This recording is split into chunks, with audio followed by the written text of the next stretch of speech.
Tonight in Omaha, Rice and Texas meet on the baseball diamond for the 252nd time. These Texas rivals are familiar with each other.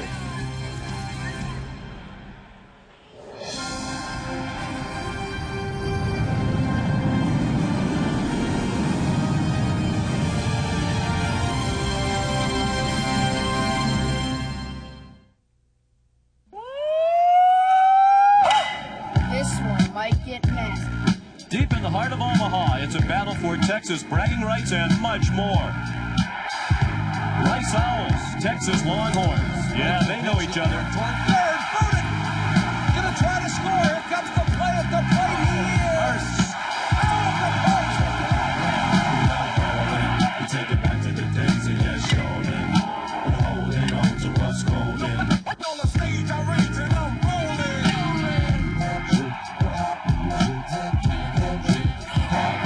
We're not falling. We take it back to the days of Yashonin.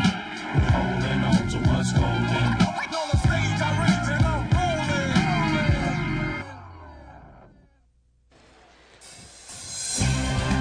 Welcome back to Omaha. Both of these Texas baseball powers well represented among another big crowd at Rosenblatt Stadium.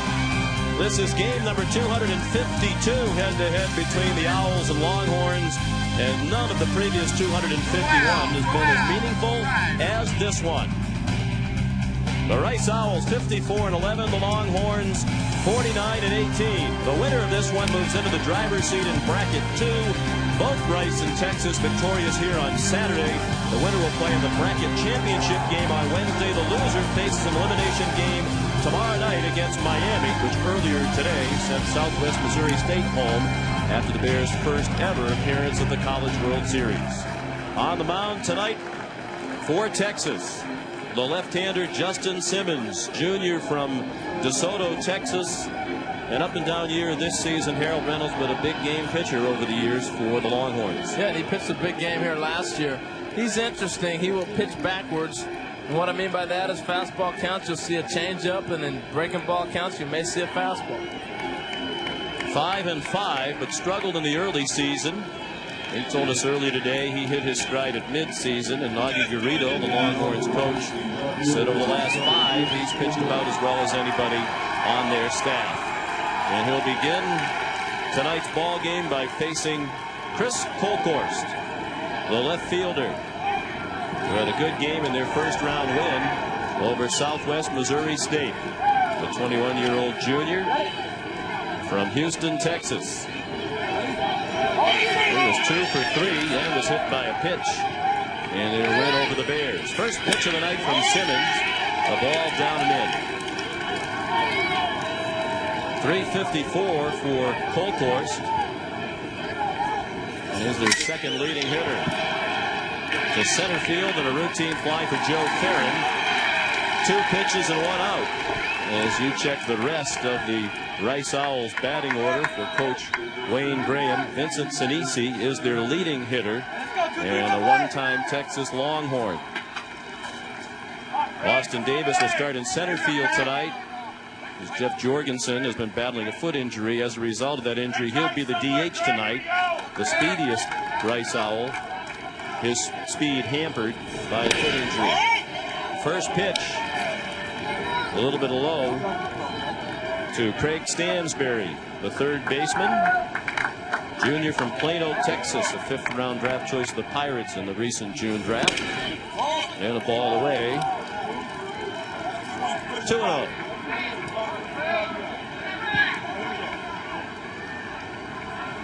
The one thing that Simmons will try to do is get to hit the ball to center field. He's a fly ball pitcher, so it could be dangerous tonight. The wind is blowing out. Another reason he's attacking everybody away. It's not a big ballpark. Those of you who are familiar with Rosenblatt Stadium are well aware of that. Called strike by the home plate umpire Al Davis. And said to Stansberry, just come back here, baby. It's not the same Al Davis. Yeah, not that one. Just win, baby. Al Davis. Al's job tonight, just call balls and strikes, baby. We just called strike 1 on Stansberry. That's a bouncer foul down to Wayne Graham, the coach of the Rice Owls, in his 12th season. What a job he has done. This is their 4th trip to the College World Series, all 4 of them under Wayne Graham. They finally won a first-round game this year. The previous 3 appearances they lost in the first round, each time to the team that went on to win the national championship. To center field again, and Farron hardly had to move again. Sean McDonough along with Harold Reynolds, delighted to have you with us. And Harold, you mentioned important for Justin Simmons. He is a fly ball pitcher, and somehow he has to get them to hit the ball to the deepest part of the ballpark, and so far he's done that. Yeah, he really has. You saw a 3-1 changeup and then a 3-2 changeup. That's one way of doing it. Also, pitching the hitter away, making him have to hit the ball the opposite way. But this plays a bandbox. You know, we've seen the ball carry here. Here's Vincent Sinisi, takes the ball way inside. He's the Owls' leading hitter, sophomore from the Woodlands, Texas, just outside Houston. Just about all of the Owls are from the Houston area. Rice University in Houston. To short, Omar Quintanilla throws out Sinisi, a 10-pitch, 1-2-3 inning for Justin Simmons. Much to his amusement. After a half inning, Rice nothing in Texas coming up. We welcome you back to the 57th College World Series. Dave Ryan at Rosenblatt Stadium. Texas and Rice are just underway. When Rice pitcher Wade Townsend was growing up in Dripping Spring, Texas, very close to the Austin campus, he had one dream and one dream only. That was to wear the UT hat and to one day become a Longhorn. But when the recruiting process came around, Texas didn't recruit him much, so instead he ended up wearing a Rice Owls hat. Now, guys, he is very emotional. We'll see him really being very demonstrative on the mound in this game tonight. And I talked to him a few minutes before this started, the College World Series. His one goal, to knock off his beloved Texas Longhorns. He spent many days as a youngster at Disch-Falk Field in Austin rooting on those Horns. Now he's facing them tonight. And Dave, when we talked with him today about the lack of recruitment by the Longhorns, he said, I was bitter then and I'm still bitter. So he's carrying emotion to this game. As Dave said, he's an emotional guy anyway, and what a season he has had. How about those numbers? 65 hits and 150 strikeouts in 104 innings. 10-1 on the season for the big right-hander. 6'4", 225 pounds. And a bunt foul from Tim Moss. A speedy leadoff hitter, 21-year-old junior from Lancaster, Texas. Drafted in the 3rd round in the recent draft by the Phillies. He said when he got the news, he started to cry. He immediately got on the phone and tell his relatives. He wasn't expecting to be drafted that high, Harold. He got on the computer to check out how the draft was going, and right after he turned it on, his name popped up in the 3rd round of the Phillies. It was actually the Phillies' first pick, too. They didn't have a pick in the 1st and 2nd round, so that's pretty impressive. Anybody gets drafted, it's a great thing. You know? When they get drafted that high, he said he was surprised that he was a 3rd round pick. Ahead in the count, 2-1. Ripped down the left field line into the seats. Another beautiful night, a hot one, 88 degrees, but obviously these two Texas schools should be used to playing in the heat and humidity. Well, we welcome it. Absolutely. You're out in Boston, I'm in Connecticut. It's been horrible out east.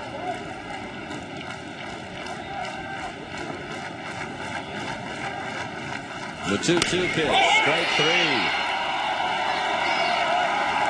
Moss called out on strikes. Let's take a look at the rest of the Texas starting lineup. After Moss, it'll be Omar Quintanilla, the shortstop. Dustin Majewski, their leading hitter. And Augie Garrido has jumbled up the lineup from the first game against Miami, that 13-2 win. He's moved Houston Street up a spot, and the DH Reininger down to number 9.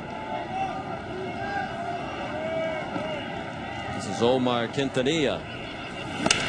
And these two have a history. Rice and Texas played once during the regular season. That was on March 11th, the Rice victory in extra innings. Townsend started that game.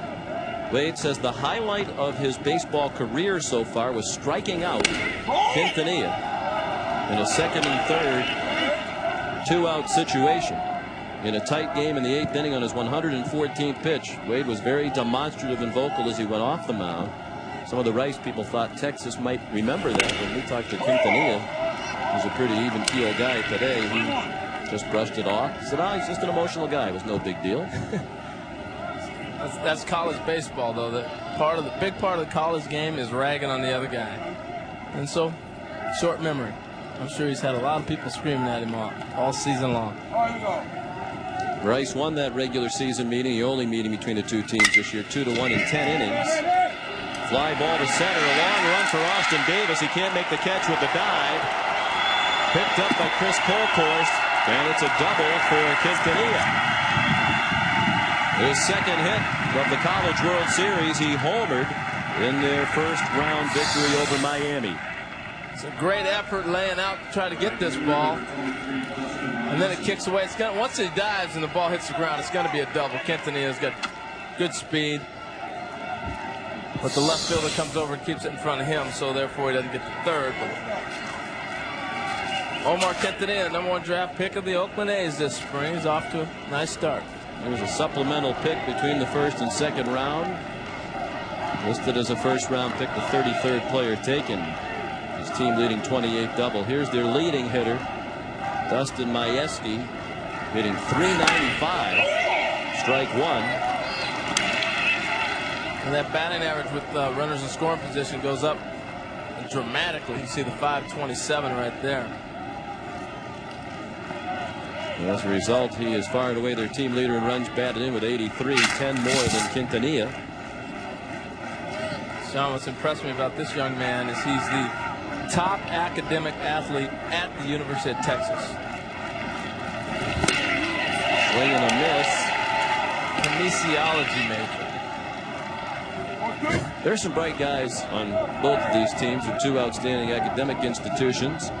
In addition to the fine baseball programs, the Rice team grade point average is over 3.2. Our young man on the mound is a 3.9 student. He's ahead of Majewski. 0-2 in the dirt. Blocked up the line by Rucky, and no chance to get Quintanilla. Great anticipation by Quintanilla. You have an advantage a lot of times at second base because you can look at the grips of the pitcher and you can see how he's gripping the ball. Now you can anticipate what pitch that might be. That looks like a changeup or something. It didn't look like the knuckle curve. It was a change. And now you can see the grip and anticipate if that ball's in the dirt, the catcher's going to have a difficult time seeing it. And sure enough, great anticipation. He's over there third easy. It's a wild pitch charged to Townsend. Now the 1-2 pitch. Lively heat. Townsend just starting to get loose. That one 95. Great pitch right in on the hands, busting back. What a ball game for Texas against Miami in the 13-2 win. The meat of the order doing the bulk of the damage. They had 15 hits as a team against the Hurricanes. Swing and a miss. That's the knuckle curve. Fastball, knuckle curve, and changeup for Townsend, his repertoire. Boy, this one broke like a slider. And you can do that with the knuckle curve. You can make it look like a curveball. You can make it look like a slider. Look at that tight grip. You can even see the dot on the baseball right there. And there's a great look at it on the slow-mo. This busts right down and into the left-hander. Beautiful. 2 outs, the runner at third. No score in the first. Eric Saltemeyer, the hitter. And he took strike one. 20-year-old junior in New Braunfels, Texas.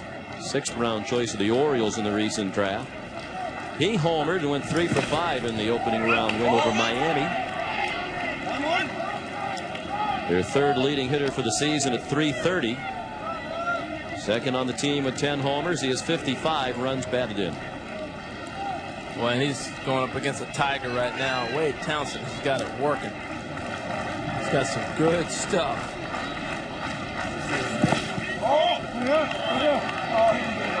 They wanted an appeal. Rucky, the catcher, did. Al Davis is the home plate umpire. Randy Bruns calling the plays at first base. Frank Sylvester, the umpire, at second. And Kelly Nutt has the plays at third. The 2-1 pitch. Fouled out of play to our right. And that's the pitch Saltamar wants right there. You know he's coming with a fastball, 2-1. More than likely you're going to get a fastball. Now what I like what Wade Townsend has been doing, he did it to Majewski, the 2-2 fastball, busting him back inside. We'll see what he does here to Saltamar. But he's got him set up for 2 pitches. He's got the fastball and also that knuckle curve. Working from the windup with the runner Quintanilla at third in the dirt. Blocked by Ruckty. The catcher Ruckty calls about 95% of the pitches. Often in college baseball, the coaches will call the pitches from the dugout. Sometimes the head coach, sometimes the pitching coach. But Wayne Graham knows he has very bright young men playing in his program. For the most part, he lets them have free rein. Ball 4 low. Saltermeyer draws the first walk given up by Townsend, and the Horns have first and third with 2 outs. You know, I love the fact that he allows his catcher to call the game. There's so many things that you can learn by calling the game. I think it's a shame, even in the high school level, it's the kids' game. Let them go out there and play. And I know sometimes they need guidance and figure out a plan and all that. But I think also it allows the fun and the teaching of the game to flow. Hey, get that right. Get that right.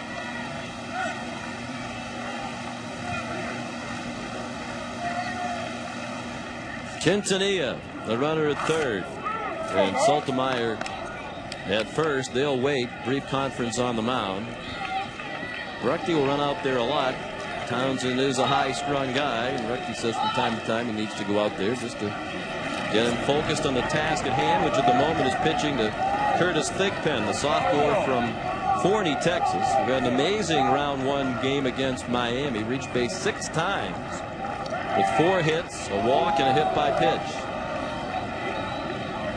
Well, it's interesting. This is situations, first and third, where Texas wants to apply that pressure. They want him thinking about the base runner and disrupt his game.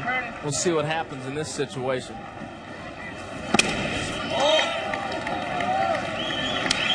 Longhorns trying to defend their national championship, won here in Omaha last June under Augie Garrido, who recently became the all-time NCAA leader in wins, 1,429.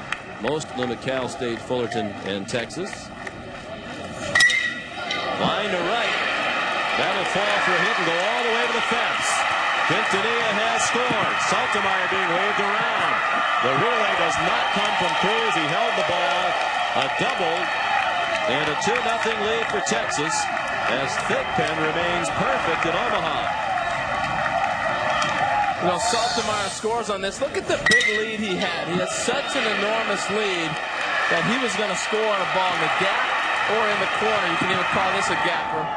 He has such a great jump and a tremendous run, great angles. And right here is put it in your back pocket.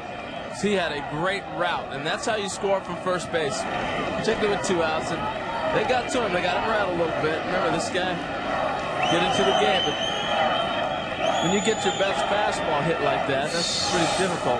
Seemed pretty poised there, though. If you're looking for very early candidates for most outstanding player at the College World Series, Curtis Thigpen's resume pretty impressive so far. Yeah, he really is putting up some numbers. He's in scoring position with 2 outs. Hanging out with him the other day at the batting cage. We had rain the first day of workouts, so they were all in the cages, and he seemed very confident. He was joking around with everybody, and he'd been here before. You know, I think that plays such a big part. We've talked about that quite a bit. Both these teams were here last year. You saw the graphic. A key factor to being a good offensive team, the ability to come up with that clutch hit with 2 outs, and the Longhorns have done it time and time again all season long. And here in Omaha, here's Joe Farron, the senior from about 100 miles from here in Ankeny, Iowa, between Des Moines and Ames. Yeah, last year he had a bunch of ticket requests, and this year he's told everybody, hey, I can't leave all those tickets. He left about 100 tickets for one game last year. Said his mom, Pat, had about 30 tickets for the game tonight. He used to come here regularly as a youngster to watch the College World Series. This is his first year as a full-time starter at Texas, hitting .318 with 4 homers and 30 runs batted in. He's their 5th leading hitter in batting average. And a guy who can steal the base, has 16. Off the plate. Blocked by Ruckty, and he's already been called upon to block a punch in the dirt.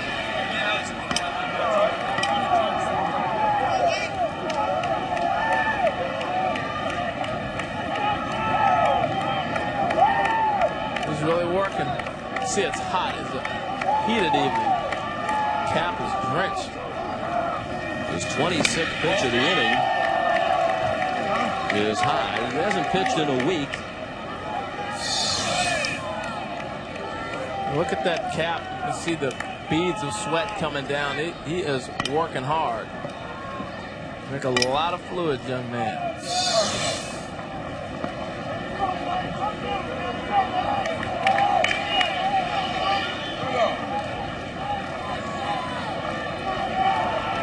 There's some stirring in the Rice bullpen. There could be very early bullpen action here. Well, I don't think anybody expected him to have to work this much in the first inning. You know, they were very confident in his stuff, and he came out lighting it up early. And that 2-out base hit really hurt him. Stretched this inning out. It's Josh Baker who has begun loosening up in the bullpen. 3-1 pitch to Farron. Just missed, apparently inside. Second walk in the inning.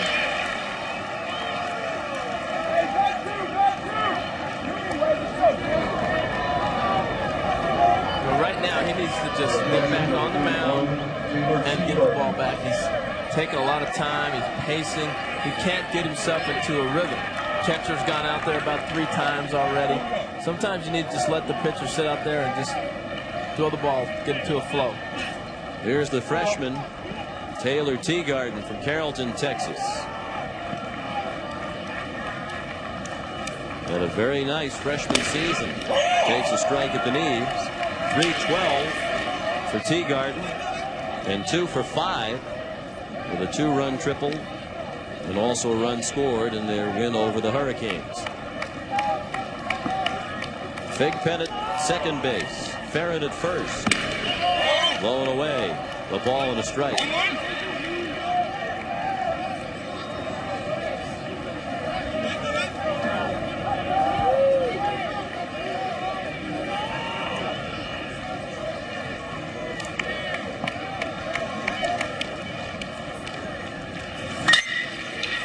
Chop foul past the third base coach Tommy Harmon.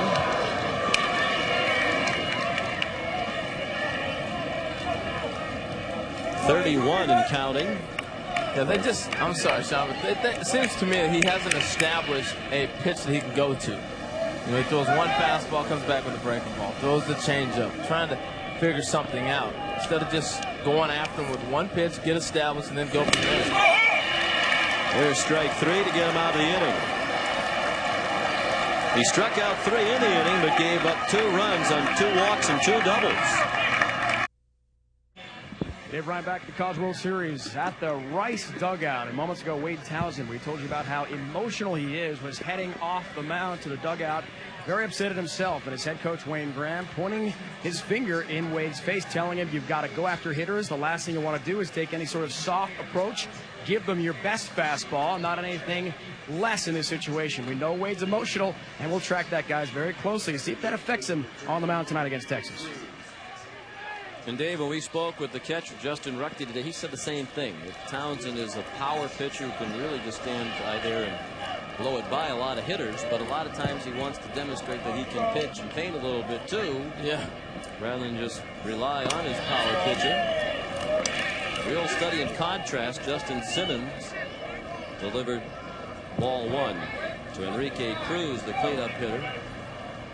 Simmons a soft tosser, won't get it up there much beyond the low 80s. He gets Cruz to ground out to the third baseman Houston Street. Matter of fact, when we asked Justin Simmons today for his repertoire, he said slow, slower, and slowest. And that's about right too. He will mix that changeup up on you. But you know, when guys learn how to pitch off their main pitch, whether it's a fastball or changeup, that you can actually mix speeds off of that pitch. It's really when you got it going. Fastball in the low 80s, a cut fastball, a sweeping slurve as Justin calls it, and the changeup. Paul Yanish, the batter, sophomore, 21 years old, from Cypress, Texas. Looking for his first hit this year here in Omaha. He went 0 for 3 in their victory over Southwest Missouri State. 306 for the year. Called strike. 2 balls and a strike. What's so deceiving about Justin Simmons is he's a big guy, so you think he's going to throw real hard. He's 6'3", 217 pounds. His best fastball is going to get up there about an 86, 87. At the most. I was expecting him to say that today, because usually when we talk to these pitchers, they'll tack on a couple of miles per hour. When we asked him today, he said, not much past the low 80s. Patterns is pitching after Jamie Moyer. Down to third. Street was playing near the line. Tell you, I've been impressed with Houston Street at third base. He's really picked it. He made a play the other night, a bare hand charging in. You just don't see that from a guy who says, okay, coach, I'll go over and play third base for you. He's the outstanding closer on this team. He was exclusively a closer last year as a freshman when they won the national title. He was the most outstanding player of the College World Series. This year they had a need for somebody to play third base. He doesn't hit much. A couple of his teammates told us today he has a magnet in that glove. He'll gobble up everything. Yeah, the interesting thing is in between innings, if you look at what he's doing over there, that he's running around constantly. If I saw him, the way he jumps around, he's so active, it's like, Houston, just relax, man. We're going to need you late in the game. Sprinting in and off the field, diving for grounders and BP. Austin Davis is the batter.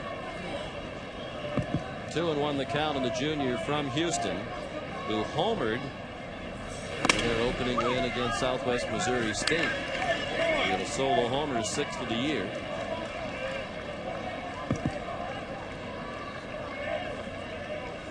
The 3-1 from Simmons is high, and the Owls have their first base runner with 2 outs in the second inning. Let's check in again with Dave Ryan. Sean, you and Harold talking about the role of Houston Street at third base. Augie Garrido, the head coach of Texas, is very concerned. In their game against Miami, he had a couple stolen bases. Also was hit by a pitch twice, so a lot of wear and tear for Houston, who is, of course, their star reliever. Now, in high school, in a championship game for Texas, he took on and tackled Cedric Benson, who now is the 240-pound tailback for Mac Brown. It was a fall 2000. He tackled him 16 times, so Houston Street's not afraid of really any kind of contact, guys. He thought he was going to be a walk-on football player. He said, you know, they asked me to come out, and then I saw how big they were at practice. I changed my mind. Jeff Jorgensen, the DH. It's a great story, Dave. Man, that's 16 tackles. Impressive. And Benson is alone. Yes, he is. Jorgensen at 3'11". He's the speediest of the Owls, but he hasn't played in the last 3 games with a recurring foot injury, and was doubtful today. As a matter of fact, the original lineup that Wayne Graham gave us did not include Jorgensen. He owns the longest hit streak by any of the Owls right now. 4 games. They're hitting .314 for the year as a team, but they've really tailed off in the postseason. Regional and super regional action in here at the College World Series. Of course, they're facing some outstanding pitching. That's still pretty rare, Sean. You know, you'd think a team that's made a run all the way to the College World Series would have a hitter that's had more than a 4-game streak. They're hitting only .246 as a team in the postseason. They're looking for their first hit tonight from Jorgensen, who has the count in his favor, 3 balls and 1 strike. I like that Boston accent, Jorgensen. He walks, back-to-back walks, uncharacteristic of Simmons.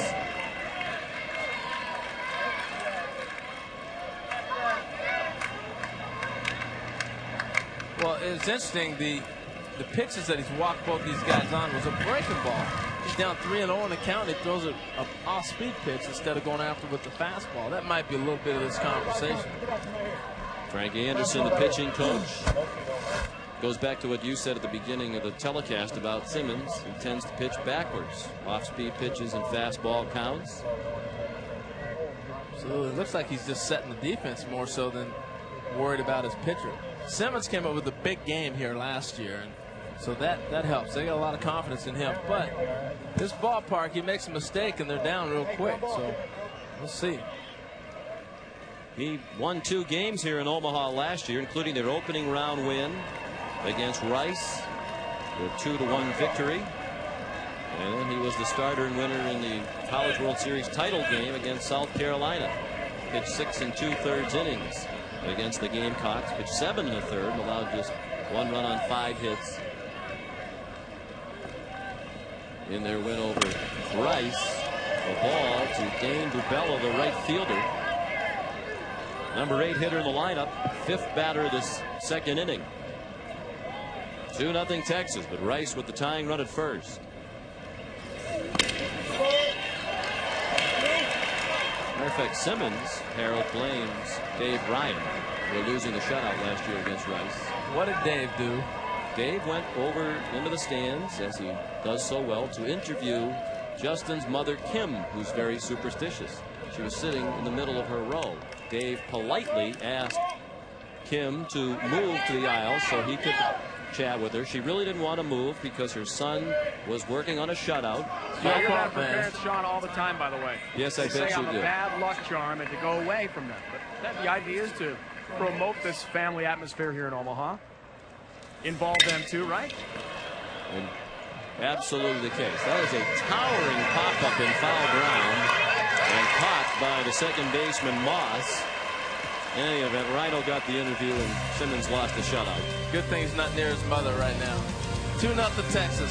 We'll be back in a little bit.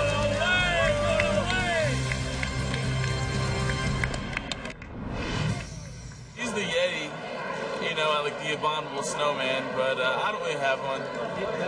He's just weird, I don't know. He does his own deal. He's cocky and never shuts up. Walks around naked a lot. He's pretty dirty. Like, he never cleans anything up. He just leaves his stuff everywhere. So do you? I'm clean. The program says 260 for him. It's about 275 or 280. I mean, I'm 240, but that's fine. As long as he gets his too. I'm about 265, maybe. He's just better. He's better. You kidding me? 260. And 265 is about 8th grade. No, it's like I go on binges, sort of. Like, you know, I'll eat good for 2 weeks and I'll go to Krispy Kreme and I'll just eat myself into a coma for like, you know, a couple of days. He once ate 6 donuts and 6 bites. I've also eaten 24 donuts in a sitting. It's a lot of donuts. My girlfriend went to get a pedicure and I'm whipped and I was kind of bored. You know, I got blue that have big R's in the big toenails, so it looks pretty cool. It's good luck. I told you it was weird. It's Jeff Neiman with Wade Townsend, the top 2 starters on this Rice Owl pitching staff. Neiman dominant in their victory over Southwest Missouri. Probably terrific pitchers, but a couple of characters. It is. I got you some Krispy Kreme donuts too. Wow. You did. Yes, I did. I don't think I'm going to eat those 5 and 5 bites, though. Like Townsend. I'm going to try, though. I'm going to get me one of these. Houston Street, the batter, sophomore third baseman and closer. Ahead in the count 2-0. Little pop fly in shallow ground for Vincent Sinisi. You have an endorsement deal with the Stoner Company? I needed to. You know, when you have endorsements, it's second. You can't. I have Should I to pick the translate for mic you? up because I'm eating. It's not proper to talk while you're eating. Oh, it isn't. Is it proper to eat on national TV? It is now. How about their room? Oh, wow. That was a mess. That's a ball player's room. A very high pop-up. J.D. Reininger over by the Texas dugout and back into the seats. Townsend, tonight's starting pitcher, still has those toenails, by the way, painted. He went with his girlfriend, Brooklyn. While she had a pedicure, he decided he'd go for a pedicure as well. And decided to have the toenails painted blue with the Rice R on the big toe. At least that's his story, and he's sticking with it. Absolutely. Reininger chops one foul at the plate. Now I got to get on Reininger here because in the summer, you know how they play summer ball, you know, Cape Cod, Alaska, different things. He plays here in Kansas, in nearby, and the family stay with the Fishers. Said I was all over him last year at the College World Series. I never got on your case, man. Is there a problem we need to mediate? I just had to set that straight. Then he strikes out. Now You want to rip him now? No, not now. I'm sorry, JD. You're saying you got bad information from his host family? Yes. Well, they probably like the young man so much they're just a little sensitive. Sometimes you can misinterpret. Bounding ball through the left side from Tim Moss. They're trying to get something done with 2 outs. That's been their forte throughout the season, and again tonight they scored their 2 runs with 2 down in the first. This is what happens when you have great speed, because look where the third baseman's at. He has to come in. So far, he's already on the grass. Now you got an angle to shoot that ball through. Moss got the perfect pitch and pounded it. This kid is exciting. Now, he gets on the base, he can be very disruptive. 21 steals, down from his 40 of a year ago. Yes. Get more hits last year, though. They set their single season hit record last year, did Moss, with 112. More opportunities to steal. Absolutely. Quintanilla, the batter. He doubled to center. Just out of the reach of the center fielder, Austin Davis, and he scored the first of the 2 Texas runs. Base hit to right. Moss has good speed, but the ball played back in quickly by Dane Bubella. So here they come again with 2 down. Quintanilla 2 for 2 tonight, 3 for 7 in the College World Series. Well, that's great execution right there by Quintanilla. Now, as a left-handed hitter, you're looking to shoot that ball through that hole, and that just takes discipline. You look for a fastball or something inside. He gets a fastball in, and he's strictly just trying to yank it through that big 4-hole over there, and he got it. There's Texas again, 2-out Lightning. In the middle of the order coming up now. Here's Dustin Majewski, who struck out swinging in the first. Texas in the opening win against Miami at 27 base runners in the game. They've had 6 already tonight. For Augie Garrido. 2 veteran coaches. Garrido is 64 years old. Wayne Graham is 67. Majewski takes the ball. He talked to Augie Garrido this morning. He said, yeah, Coach Graham and I did the dishes at the Last Supper. Been around a long time. They don't look it, though. No. Both in excellent shape. Wayne was cracking me up this morning talking about the play from last year where Quintanilla threw the ball home to nail a runner that Wayne Graham had to duck and fall down out of the way of. He said, everybody talks about that great play. They forgot my athletic ability at 66 at the time. Are you kidding me? Active handball player. Fouled out of play. That was the play. Rice fans are sick of hearing about it and seeing it. And it's not a great memory for Wayne Graham either. What a play by Quintanilla. In the 1-run victory for Texas 1 year ago. Got them started on the way to the College World Series title. Fouled back. Here's the play we were talking about from last year's game, and Wayne Graham, the part that might have gone unnoticed by some, showed his great athletic ability to get out of the way. He's kind of shadowing him for a while, and whoops. That should have won an ESPY, man. I don't know how that didn't win an ESPY. That was a great play. Wow. Knocks the ball down with his arm, builds it barehanded, threw it right at the third base coach's head. 2-2 pitch with the runner running from second. He was going on his own because the trail runner Quintanilla was not running along with him. Mentioned the all-time series. You can add 2 ties to the Texas lead. Last year, Texas won. Rice won by the same score in the only meeting this year. They were scheduled to play this year in Austin as well, but that game was postponed due to bad weather. Ultimately canceled.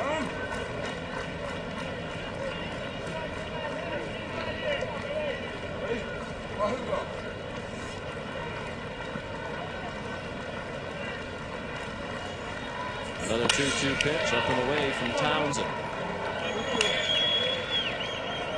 Well, it's going to be hard for Townsend to go deep into the ball game tonight. 47 pitches already, and he's not out of the second inning. Yeah, they've got the bullpen heating up. They're well aware of that. But he's really fought himself, probably more so than the wear and tear on the arm is emotionally. He has not shown any poise out there in this tough situation.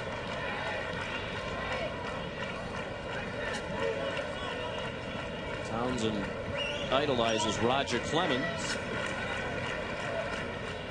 You know, and he might be a little bit too pumped up playing against his old hometown area, really, in Austin. I wanted to prove a point for the local school that didn't want him. Ball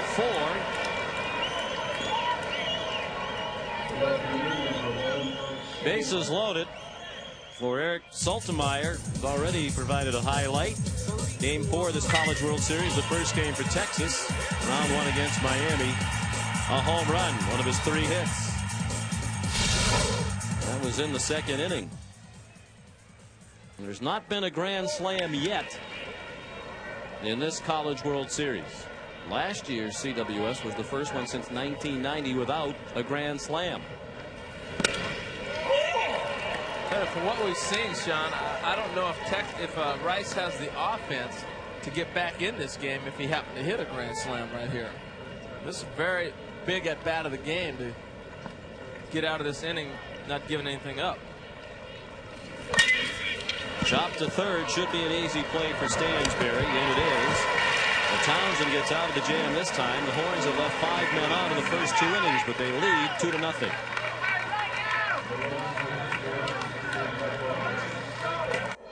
NCAA Championships on ESPN. The College World Series is brought to you by Verizon Wireless. We never stop working for you. And Coca-Cola. Let's make it real.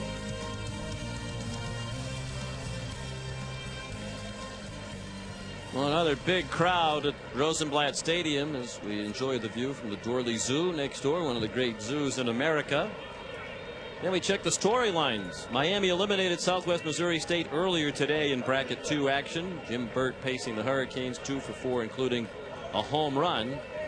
The Texas-Miami game drew the largest single game attendance session, more than 26,000 into this expanded ballpark. And LSU 0-2 in barbecue for the Tigers for the first time since 1994. Officially, Southwest Missouri and LSU will finish in a tie for 7th place. Justin Ruckty, the batter, the Rice catcher, senior from Houston, facing Justin Simmons. And Ruckty ahead in the count, 2-0. Ruckty in the top of the order, Colkhorst and Stansberry. Simmons is not allowed to hit. He walked 2 with 2 outs last inning, but got Bubella to pop out to end that Rice threat.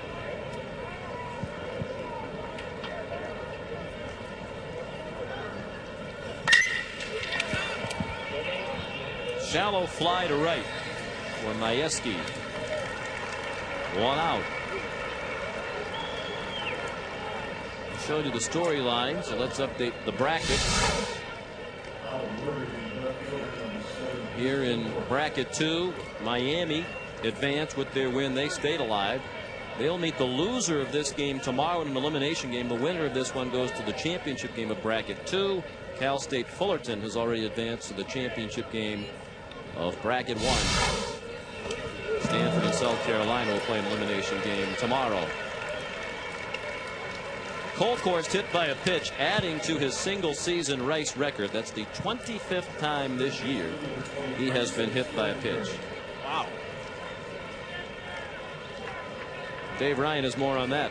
And Sean, now it's 28 straight games. Chris Colkhorst has been on base after getting hit by yet another pitch. He was hit by one against Southwest Missouri State in the Owls opener as well. Chris tells us he'll do anything to get on base, anything to jumpstart an Owls rally. A bunt by Stansberry, and then a throw. It heads toward the Rice bullpen. Colkhorst being waved around by Coach Graham. A high throw from Majewski. Backed up by Simmons. Rice on the board. As the Longhorns throw the ball around, it's 2-1. And that's one way you can generate offense. You force them to have to handle the ball, and you score on the mistakes. You know, I was saying earlier that big out that they got on defense really set this offense up, because I wasn't sure if they could score 6 runs down. Right here, errant throw by the pitcher. I like to play it. Forces the action again. Just put the pressure on them. And Coach Graham gambling. He was a little indecisive, but Colkhorst just kept motoring around third base. Graham came very close to making contact with Colkhorst as he rounded third and headed for home. We'll await the scoring. And the end result is a run for Rice and tying run in scoring position for their leading hitter, Vincent Sanithi, who took strike one. This guy's a great hitter, too. Well, they're set up nice right here. You got your main guy that you wanted to play it up with 1 out. Runner at second. They did credit Stansberry with a sacrifice, and you saw the error posted as well. Fly ball handled by Joe Farron. Stansberry remains at second, and let's give Dave a chance to finish his story. Yeah, Sean, what do we say about Chris Colkhorst jump-starting the rally for the Owls? He's a very emotional player. He never finishes a game with a clean uniform. Really fun to watch. He resembles, I think, Harold and Sean, you could chime in on this, resembles Lenny Dykstra. He kind of plays like Nails did with the Mets and Phils in those great days in the mid-'80s and early '90s. But Chris tells us he's always patterned himself after Astros longtime star Craig Biggio. Yeah, a lot of these Rice Owls do idolize Astros. They grew up watching those players. When he was in junior college, his coaches started calling him Nails for Lenny Dykstra. Sinisi out on the fly ball, so here's Cruz. When we spoke with Colkhorst today, he calls himself Gritman, because when he was in junior college, there was another player whose nickname was Gritman, a guy who would sleep with a dip in. And Colkhorst kind of liked that, so he stole the nickname, and Dane Bubella doesn't really allow him to have it because they played together at that junior college. And so you're too much of a pretty boy to be Gritman, so Colkhorst calls himself the Gritman just to bother Bubella for as much as anything else. So he stole the nickname, gave it to himself. Gritman. I've never heard of Gritman ever. So there was 2 guys on one team named Gritman. You've heard of Gritman before? No. And he didn't name the fellow at the junior college who was nicknamed the Gritman, but he wanted to steal that nickname. He liked it. He thinks of himself as kind of a gritty guy.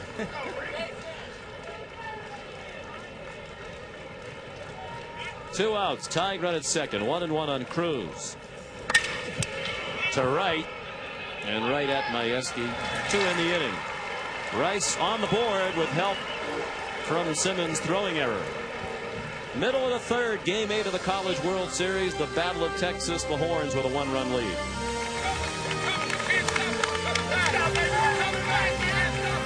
Welcome back to the College World Series in Omaha. Sean McDonough, Harold Reynolds, and Dave Ryan on another warm night at Rosenblatt Stadium.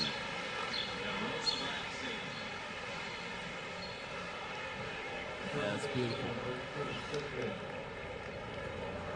It's a great event. It really is. I mean, this is the cathedral of college baseball. They are constantly upgrading and improving this facility, expanding it. They need to expand it because they keep adding more seats, and those seats continue to be filled. Wade Townsend trying to settle in after shaky first 2 innings.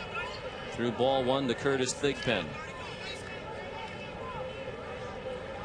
Thigpen drove in the Texas runs with a double to right in the first inning. Up past the mound, tough play for Stansberry, and finally Thigpen retired for the first time at this College World Series. He had reached base in 7 straight plate appearances. It took a nice play by Stansberry to get him. Great range by Stansberry. Starts off playing in after the fake bunt. Watch how far he goes to his left to go get this ball. This is a ball headed to the shortstop.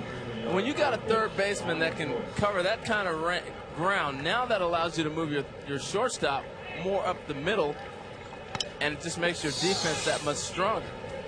Great range. Tremendous first step. That is the formula for Rice. Pitching and defense among the nation's leaders in both ERA and team fielding percentage. Joe Farron walked his first time up.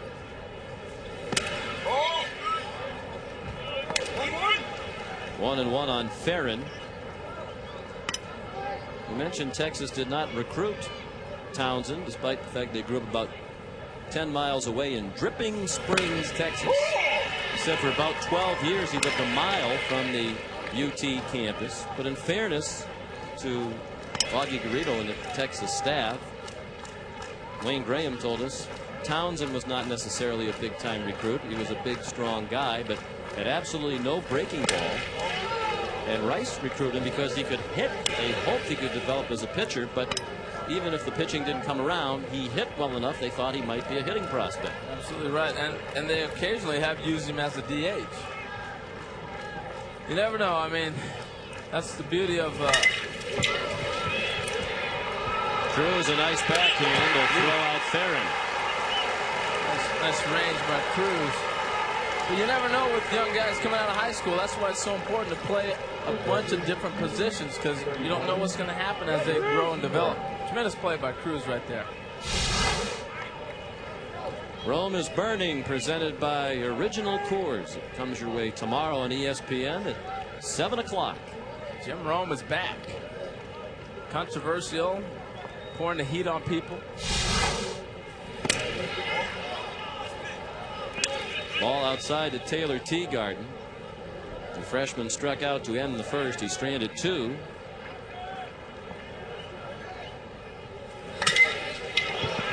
Well hit center field. Austin Davis looking up. That ball's off the wall. Teagarden will stop at second after picking up the third base coach Tommy Harmon, who told him to stop. So a double for Teagarden, his third hit of the College World Series. He's 3 for 7. And again, another 2-out hit. A double at that. And maybe that's why they're having this conversation, but he's got to learn how to just close out innings. I think he's pressing too much. He gets through the first 2 outs, and then he can't close them out. 59 pitches. Zane Curry, the pitching coach, former catcher at Rice, out to the mound. Townsend has become a big-time collegiate pitcher because he did, at the collegiate level, develop that breaking ball, the knuckle curve. He threw hard in high school, but didn't throw strikes. And that knuckle curve is a pitch that this coaching staff tries to teach to a lot of their pitchers. Well, it's easy on the arm, and you can be fairly consistent with it. He's really started to throw it in the last 6 weeks. Didn't like it at first, but he's fallen in love with the pitch. And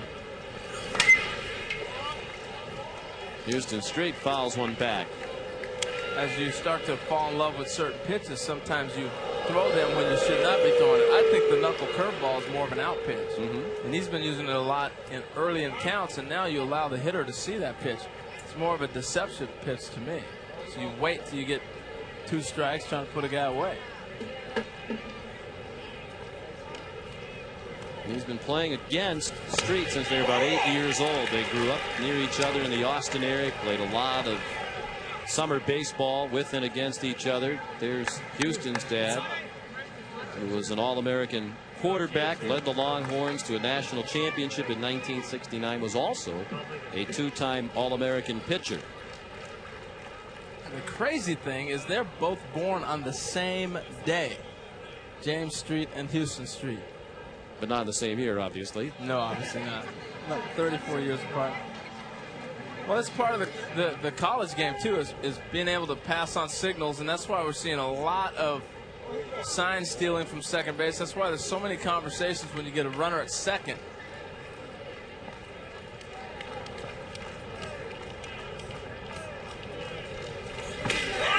Pitch in the dirt. swung on and missed. They have to throw down to first to complete the strikeout of Street. If you're wondering, August 8th, the shared birthday for Houston and James Street. 2-1 Texas after 3. Play ball. Look at the horse. Welcome to Omaha.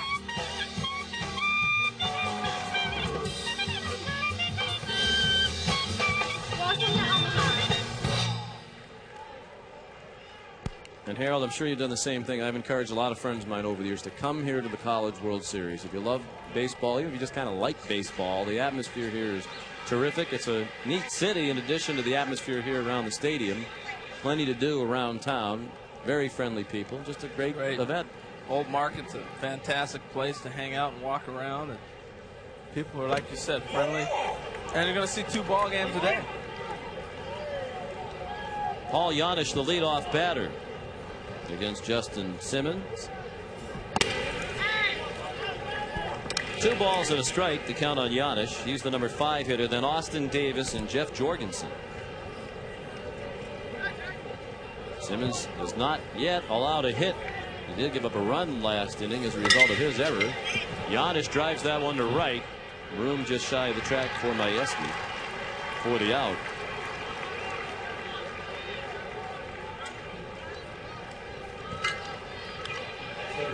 You know, the toughest pitch to hit, Sean, particularly at this level, is a good changeup. You don't see that many this early in your development. You're playing games on the weekend. You're not playing 100 and some games like they do in the pros, so a changeup becomes a very effective pitch. Swing and a miss by Davis.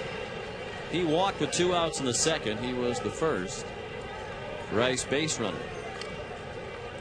Well, in contrast, you see a guy throwing 95 and everybody's taking great swings. Well, Simmons had a terrific year last year, 16-1. We mentioned the 2 wins of the College World Series over Rice and in the championship game against South Carolina. That's ripped to right and played on a hop by Majewski. Came charging hard and then realized at the last minute he wasn't going to be able to catch it. Wisely retreated to play it on a hop. There's the first hit of the ball game for the Owls. 1 out into the 4th inning.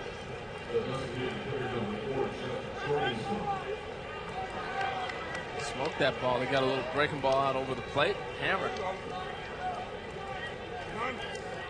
Here's Jeff Jorgensen, who wants to talk with his coach, Wayne Graham.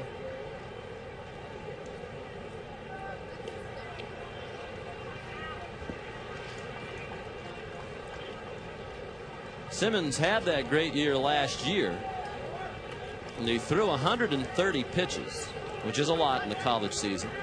So he took the summer off. He said it was about the first time since he was 4 years old he hadn't played baseball in the summer. And he admitted to us earlier today it was a big mistake. He came back in the fall. He didn't have his command, and it took him to the middle of the season to regain that. Much of the year it had been a very frustrating season. He said, I have it back now. Yeah, he looks sharp. He looks like he's able to do what he wants to do. Right here, he's looking to get a ground ball situation. Maybe be able to get a double play, get himself out of it.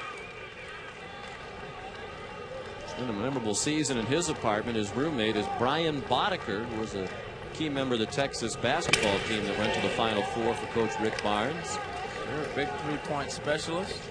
They've been good pals since the 2nd grade. Justin's hoping if they continue to win that Brian will be able to make it up here to Omaha before the conclusion of the College World Series. Strike on the corner. A ball and a strike on Jorgensen. What a year it's been for Texas athletics, both the men and women's basketball teams. Incredible. The whole, in the Final Four. Whole athletic department, they're on fire. One of the great all-around athletic programs in America. 51 pitches now for Justin. He's a finance major. He said, I hope to make money someday, so I might as well learn what to do with it. Bunt popped up. No chance for Teagarden. You can see Jorgensen limping a little bit around the home plate area. He's still bothered by a stress fracture in his foot. Wayne Graham said he runs so fast he broke his foot running.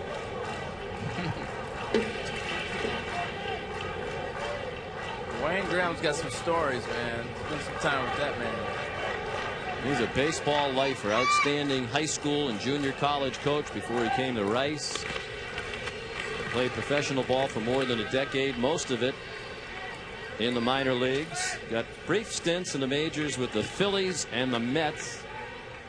And hit 127. You'd like to wipe those off right there. That's not Moonlight Graham from the other moon. Rhino. Sean Harrell, Wayne Graham may be a native of Houston, but he's also a Texas alum. You talked about his years in pro ball. He actually played for Bibb Falk, the legendary coach of Texas. In the 60s, got up with both the Phillies and Mets for a while. Didn't hit so well, Sean, as you mentioned. In 68, his playing days were over. He returned to Austin to finish his degree. While he was there, the Longhorns had a star pitcher we just talked about named James Street. Led them to the College World Series 3 times. So get this, now he's coaching against James Street's son, Houston, who's playing third base for the Longhorns. An amazing story. Twice an alum of Texas, Wayne Graham. And so many connections between these two programs. These players know each other. They're up near each other, have played with and against each other. And a base hit for Jorgensen.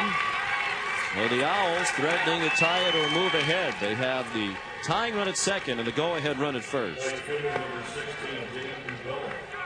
Well, he stayed with that pitch. It was interesting that he tried to bunt and then he got a pitch he was able to yank through that hole. But Simmons has been around the plate, and that may hurt him a little bit. He's been around the plate so much. He doesn't have the stuff to strike you out. They're going to make contact off him. So when they hit it, he's got to hope that he's placed it right and his defense is in alignment to field it. There is action in the bullpen. Aim Bubella lifts a fly ball to right. Handled by Majewski. Davis tagged but didn't try it. Talk about the tie-ins between these two teams. Bubella just flied to Majewski. They were teammates in junior college, played in the same outfield at Blinn Junior College. And Chris Cole, of course, was also on that team.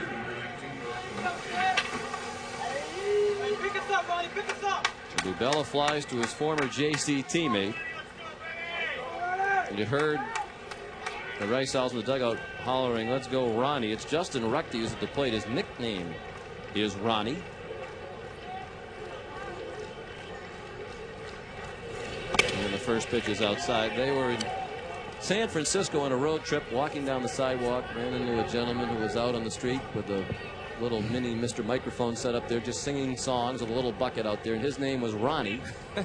And Ruckty joined him, sung along a little bit, and from that day on, he's been Ronnie to his teammates in honor of the gentleman singing on the sidewalk in San Francisco. I was wondering where that came from. I didn't understand it either when they were all calling him Ronnie in our meeting today. That's funny. The other day when we came in and we're greeting everybody at the hotel, saying hi, the guy says hello to me, and I say Harold Reynolds, and he goes, "Oh, good to see you, Charles." So now the rest of the staff started calling me Charles. Charles. Where'd he get that? I have no idea. No idea. Is there any famous Charles you resemble you can think of? No. 2-1 the count on Ruckty.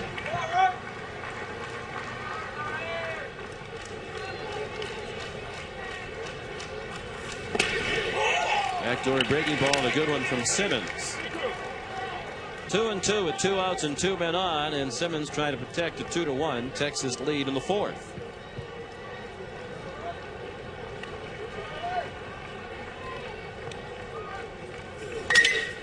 Line toward right center and in for a hit. That'll roll through the gap. 2 runs will score. Rice has a 3-2 lead on a double by Justin Ruckty.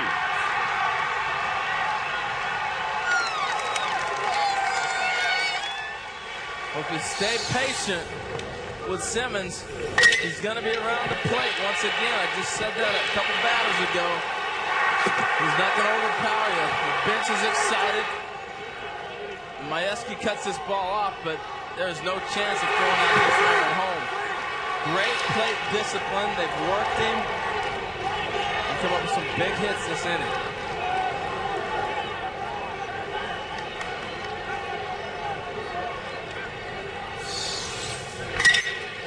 Now a line drive down the left field line by Colkhorst, and a nice running backhand catch by Eric Saltermeyer.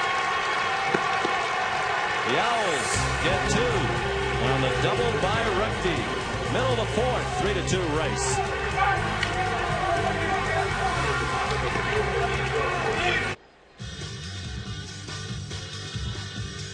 Well, he has been gritting it out.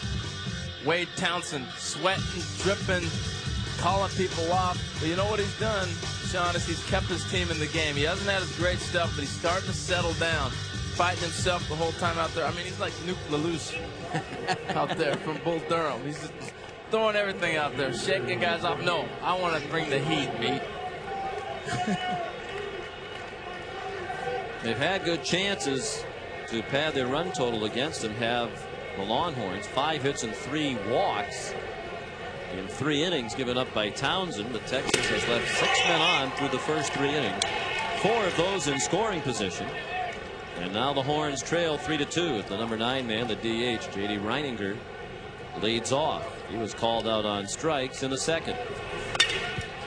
Fisted foul over the first base dugout.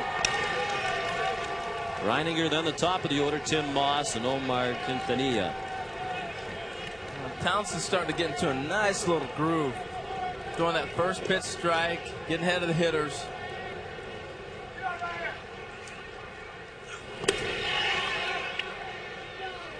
You hear him grunting like another famous Texas pitcher, Nolan Ryan.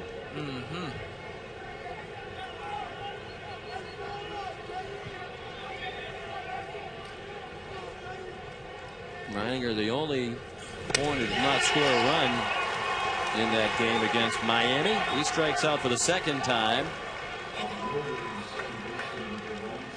6 strikeouts now for Townsend. Well, if you're going to go ahead and win a championship, this is the way to do it. Look at these 3 guys' numbers. Incredible. That's not bad. Neiman dominant in the opening win. Pitched 8 innings and allowed 3 hits against Southwest Missouri. Struck out 10 at 6'9", and he admits to 265 pounds, as we heard on the All Access piece earlier. He was about 280 when he came to Rice. Coaches got him on a little bit of a program to firm him up. 1-1 the count on Moss. And the rare changeup. And you can see the pace now of Townsend picking up. Early in the game, he was laboring. Catcher was going out every second. He's picking up the rosin bag. He's trying to fight himself just instead of getting out there and pitching. High fly to center. Austin Davis. 2 outs.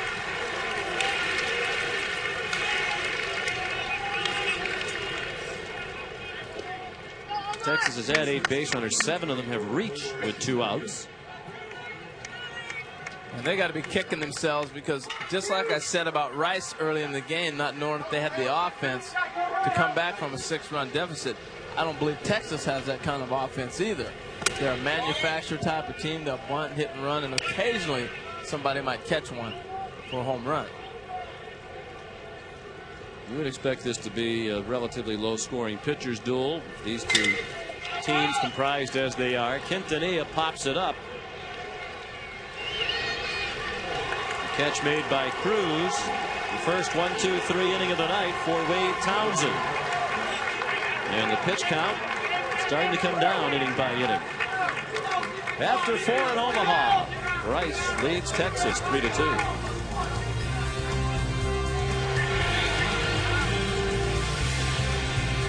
Rice leads 3-2, but an injury update from Dave Ryan. Yeah, Sean, bad news for Jeff Jorgensen, the starting DH tonight in the lineup for Rice. He has a stress fracture on his right foot, and the trainers told us a moment ago here in the Rice dugout that he tried to run on it earlier, and obviously has appeared as a DH a couple of at-bats tonight It's a pre-existing condition, though, and it's gotten a lot worse. So he'll be replaced by Matt Eckert as the DH in the Rice lineup. Looks like the World Series is over for Jeff Jorgensen. The injury is too severe for him to return the rest of the time. It had a perfect night with a walk and a base hit. New pitcher for Texas after 4 innings from Justin Simmons. Here's the freshman from Bay City, J. Brent Cox, on for the 26th time this year. Perfect 6-0 record. And making his second appearance of this College World Series. He pitched a scoreless and hitless inning in the opening win against Miami. Struck out 1 in that outing against the Canes.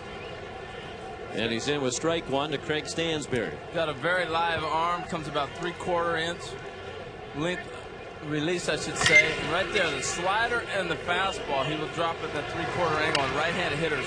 Great deception. And will throw a lot of strikes. As you see already, he's up 0-2.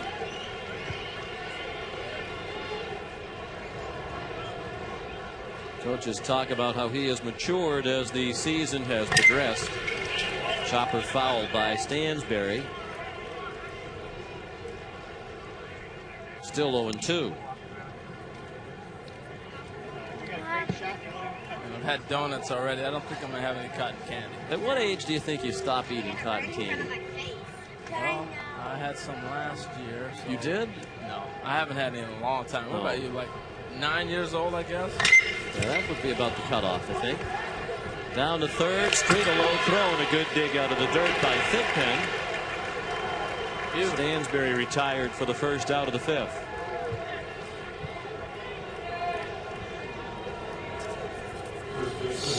Great pick. You wonder how the first baseman makes this play. It's a lot easier to start low and go up as opposed to stand up and then go down and go get this ball. Great job of looking at it. You see him look that in all the way. Got right down there and scooped it.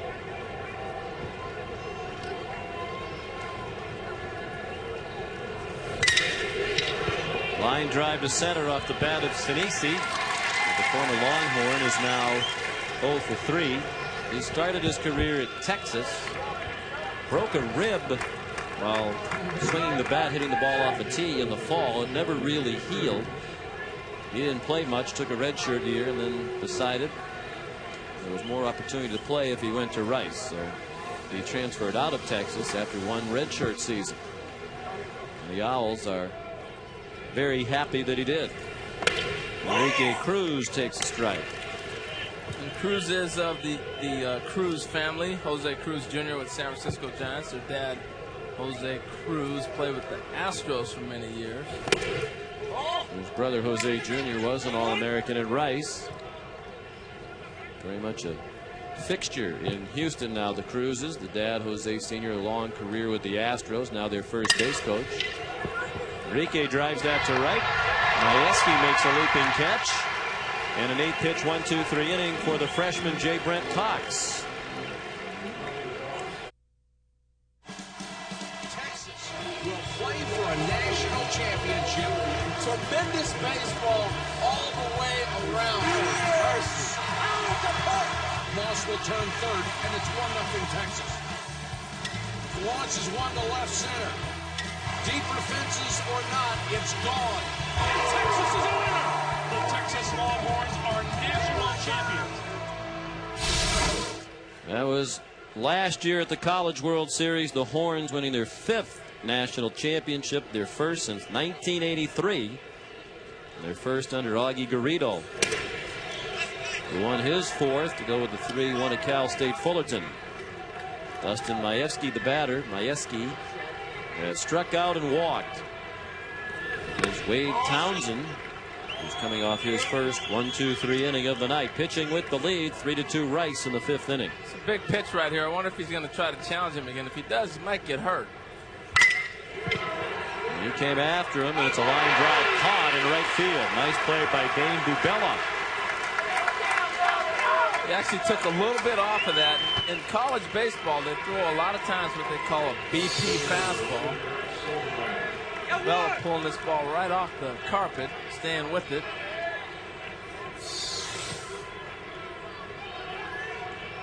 that the junior college trade-off again there? Yes, it is. Junior college teammates. Majewski robbed of a hit by his old buddy. Eric Saltemeyer took ball one. He walked and scored on the Thigpen 2-run double in the first. He grounded out to end the second, left the bases loaded. And is even in the count here. 1-1. He's the Texas cleanup hitter.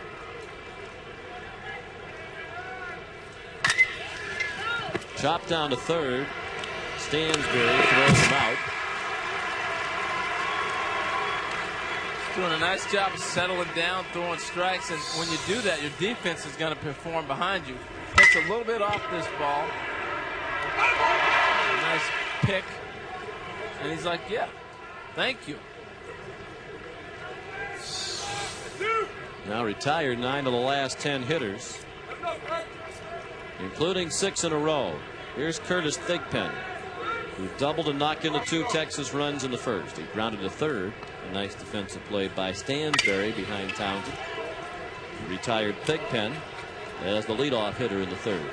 If you notice, he's primarily going with first pitch fastball and getting it in there, or getting a foul ball like that right there, or getting strikes. He's just become more aggressive. The pace of the game has picked up. And Sean, he looks as sharp as he's been all night right now at this time of the game. Well, a little bit too excited at the beginning.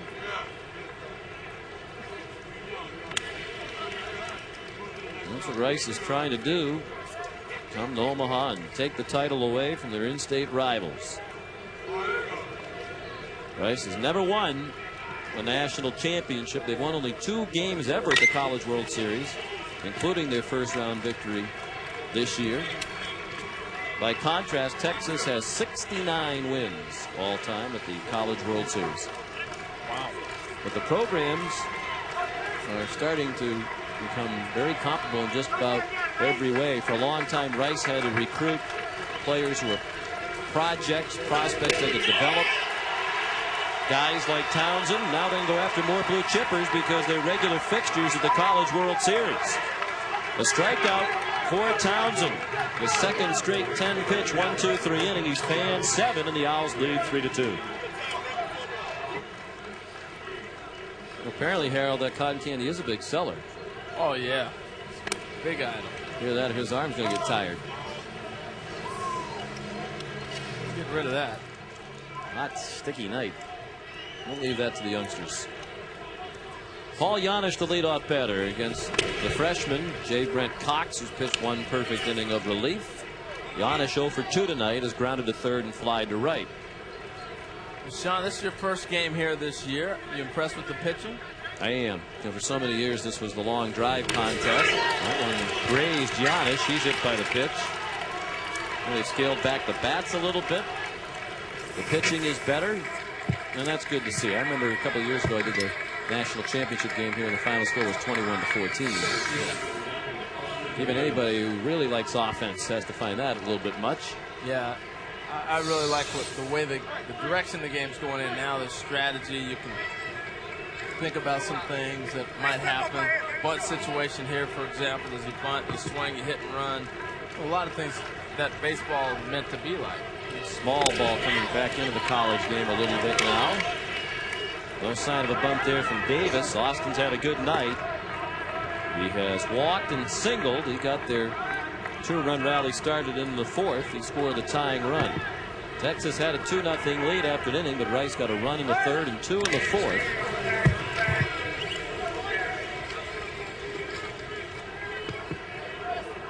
And they're looking to add to their lead with the lead man on here in the 6th inning.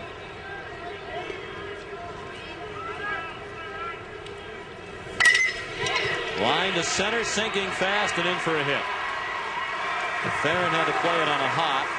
Janisch hesitated between first and second, so he can advance only to second. He had to make sure Farron wasn't going to catch it. Beautiful stroke right there. Stayed with that ball. They pitched him outside the first pitch. You can tell these guys have seen each other before, just by the way the game is being played. And they played a dandy last time as we ready for a pinch hitter here. As Dave Ryan mentioned Jorgensen unable to continue because of the foot injury. So here's Matt Eckert stepping in as the DH for the first time. He was the DH in their opening round victory over Southwest Missouri State and went 0 for 3. He's an impressive young man. And I'd be very surprised if they had him bunting in this situation, because he probably hasn't been asked to bunt very much in his life. Once again, the pitching coach, Frank Anderson, on the way to the mound. There is action in the bullpen. Cox had a 1-2-3 fifth inning, but he hit Giannis to start this inning, and then gave up a line drive base hit to Austin Davis.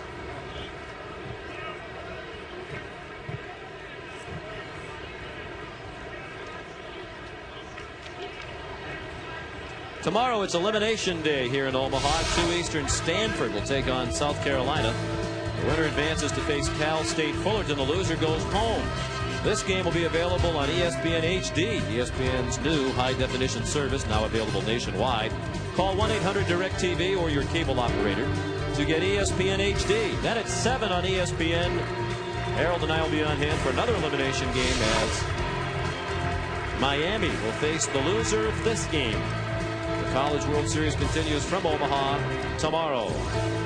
Speaking of elimination, Cox leaves the ball game. Brantley Jordan, the new pitcher, when we come back.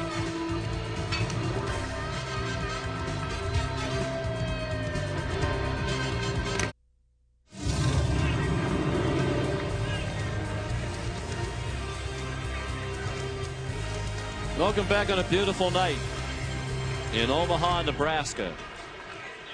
The College World Series continues here on ESPN2. Game 8 of the College World Series. 2 undefeated teams so far. Rice and Texas, each with 1 victory. And the new pitcher, third of the night for Texas, Brantley Jordan, making his 30th appearance of the year. He's a senior from Austin. 6 feet, 184 pounds. In the face, the left-handed hitting Eckert, who showed bunt and took a ball. Well, it's interesting. You know, that's the one thing you do at this level is everybody bunts. I was surprised to see him square around, but again, this is not the big leagues. Now he wants to place this ball down the third baseline if he possibly can. Good job of the pitcher right here. Just throw a strike and take what they give you. Now, if I'm bunting the ball, I want to get it in this area right here. Now, you key the shortstop. He starts over in this area. You know he's not going to be breaking. That's a long way to go. So you want to force that third baseman to handle the ball, and the runner at second walks in. You see where the shortstop's moving towards second base. You know he's not going to be over there. Jordan can't throw a strike. It all doesn't matter. Now you sit back and you make him throw 2 strikes here.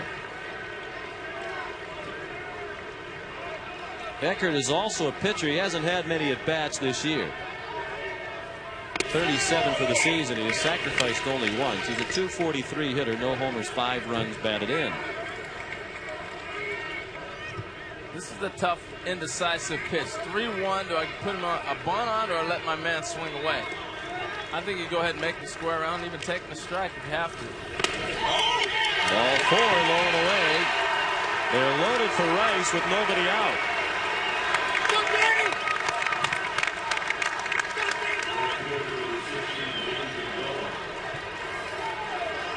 Chance for some breathing room for the Owls, leading 3-2 in the 6th inning.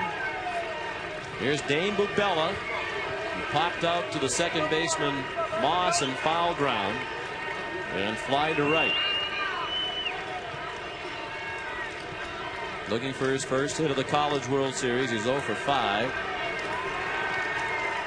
There's a pinch runner at first base, Matt Cavanaugh, the freshman, running for Eckert. Eckert's participation in the game did not last long. Pinch hit for Jorgensen and lifted for the pinch runner.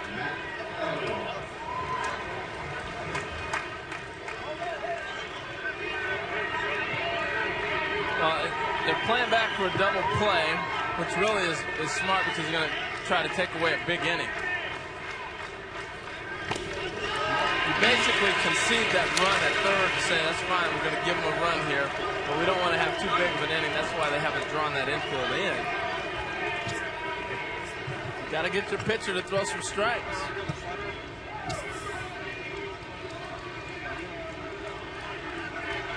Jordan struggling to do so. He had walked 8 and 25 in 2/3 innings this year.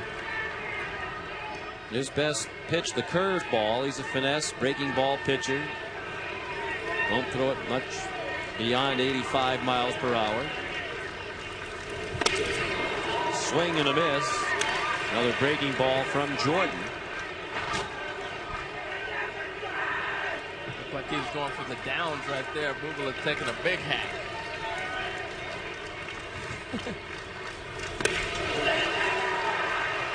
And he's in the hole now, 1-2. It's a great pitch right there. You can see he's flying open on everything, trying to jerk it instead of stand right back up the middle and take what they give you. Slider starting at the middle of plate and breaking off and perfectly missing his bat. Another ground down to third. Had a lot of spin on it, but Street comes to the plate for the out. Nice play by Street. That was right off the end of the bat and a big spinner. And he came to the plate for the first out of the inning. Janisch forced 5-2. You're not kidding. That's some great hands. Now the catcher, Justin Rucky, he had the big hit of this ball game for Rice. A 2-out, 2-run double in the gap in right center in the 4th inning with Ronnie Austin Davis and Jeff Jorgensen. Breaking ball missed. I'm surprised they're not throwing it to the bullpen and bringing a right-hander in here to face him, because he's already seen left-handers earlier in the game. He's got that stroke going the other way.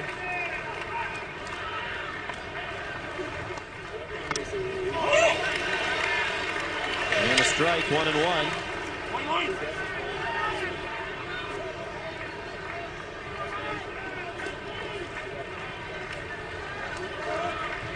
Aces loaded. 1 out. 3-2 Rice. Hit hard but foul. Wide to third.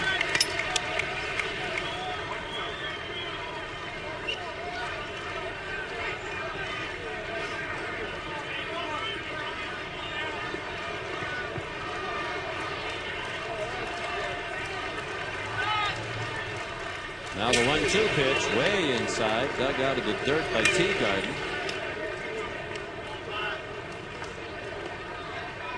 It's been the bottom of the order that's done the job for Rice tonight. Top 5 without a hit. The 6 through 9 hitters have done all the damage. Blown away, a breaking ball. That fills the count, 3-2. And now Jordan, who's been struggling with his control, has to throw a strike. Pitch right here. 3-2, bases loaded. And he struck him out. Big strikeout for Jordan. And again, Sean, these coaches, they know their players way better than I do. I had him out of the game, bringing in a right-hander to face that guy. This is the man they want to get to. Here's a great fastball. You get a good look at it right here. He just overpowered him with that fastball right there. Houston Street knows a little something about pitching in those clutch situations. That's their closer. Now they will use him for 3 innings, no problem. They're looking to get to him. Chris Colcourse, the batter. 0 for 2. He was hit by the pitch and scored their first run in the 3rd inning. Last time up, he lined to left. A nice running catch near the line by Soltemeyer. Breaking ball for a strike, 1-1. This is the reason they did not go to that bullpen. They wanted to have this matchup right here in hopes that they had 2 outs.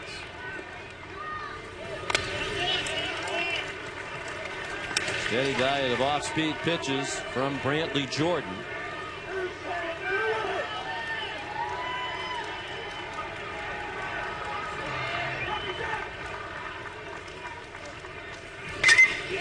Late swing and a foul ball. That's the rare fastball.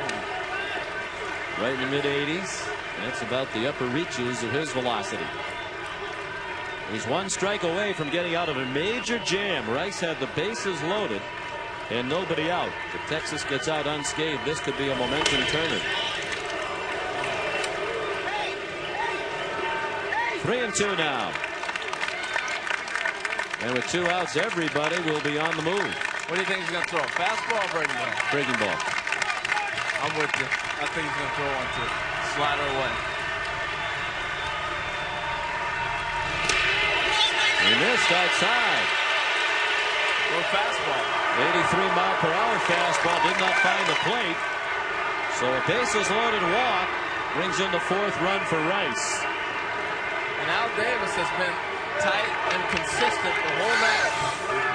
Pitchers have not got this pitch all night. That's not a strike. Good call by him. Austin Davis scoring the 4th run.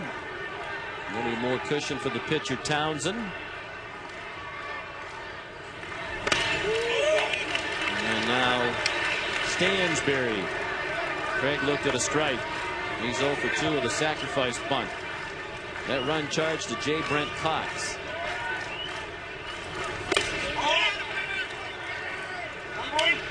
One ball and 1 strike on Stansberry. The RBI for Colkhorst is 44th of the year.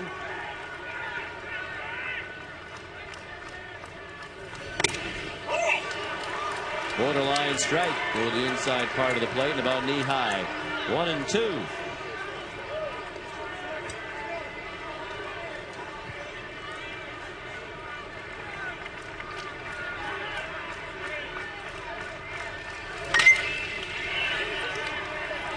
Stansberry has won a national championship. He's a junior college transfer from North Central Junior College. In 2001, he played on the junior college national championship team for the Lions, as that is his best moment in baseball so far. 1-2 pitch. Back to a breaking ball and around the outside corner. Telling you, our guy's been consistent back there. He's called a nice game. Crowd may not agree, but Al Davis has been sharp. Commitment to excellence behind the plate. Foul ball. Still 2-2. Cavanaugh, the pitch runner, the runner at 3rd. Lubella at 2nd. And Colkhorst at 1st. Colkhorst wants to be certain of the count. Scoreboard on left has it 3-2. That could have caused some confusion. Colkhorst, had he operated on that count, would have started running, and that would have been a disaster as ball 3 was thrown. Here we go. He's got to come back at that fastball again. 3rd straight 3-2 count. The runners go. The pitch bounded foul.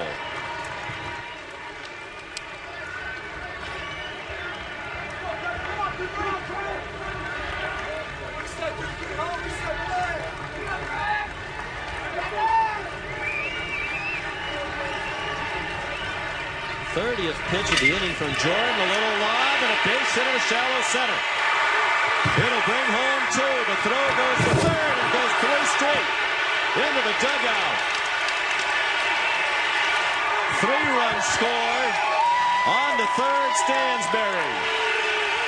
7-2. Rice has the lead. Nothing wrong with the throw. Street simply whiffed on it. Had he caught it, it looked like they were going to get the runner, Colkhorst, going into 3rd base. You know, my only question was Colkhorst going to be out before the runner at 2nd scored at home? You see Street here, he gets kind of shaded by the runner, and that was a serious collision right there. The little Lenny Dykstra coming home. The single for Stansberry. They credit him with 2 runs batted in. And an error charge to the center fielder Farron. On the replay, it looked like a bit more difficult chance for Street than it was live. That error allowed Colkhorst to score and Stansberry to go to 3rd. And a 5-run lead now for Wade Townsend. He's been waiting in that dugout a long time, but happily so, as Rice has put 4 on the board here in the 6th inning. He wants to have a little conversation with Al Davis for a second there about calls. That's what's taking so long. Now they're going to make the call to go to the bullpen.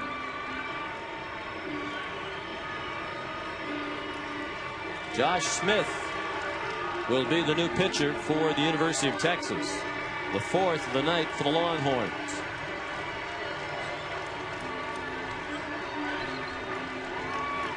Jordan never could get that last strike that would have gotten him out of the inning unscathed.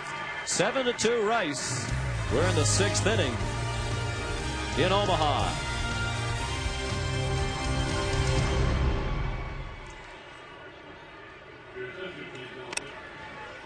After the Craig Stansbury base hit here at the Rice dugout, Dave Ryan back inside Omaha Stadium, Omaha and Rosenblatt Stadium. Incredible emotion moments ago, guys, here in the dugout for Rice. As it just a complete explosion. You can imagine it was all spearheaded by the player we talked about, who likes to jumpstart this team, and Chris Colcourse. He slid hard into third base into Houston Street and just knocked him over. And remember, Street was a safety in high school, so he's taking hits like that. I'm not so sure on the baseball diamond how many times he's been run over, and that helped get Rice another run. And they're still hitting against the 3rd pitcher of the inning and 4th of the night for Texas, the junior from McGregor, Texas. Josh Smith making his 19th appearance of the year. 2-0 record. He has started 3 games this year.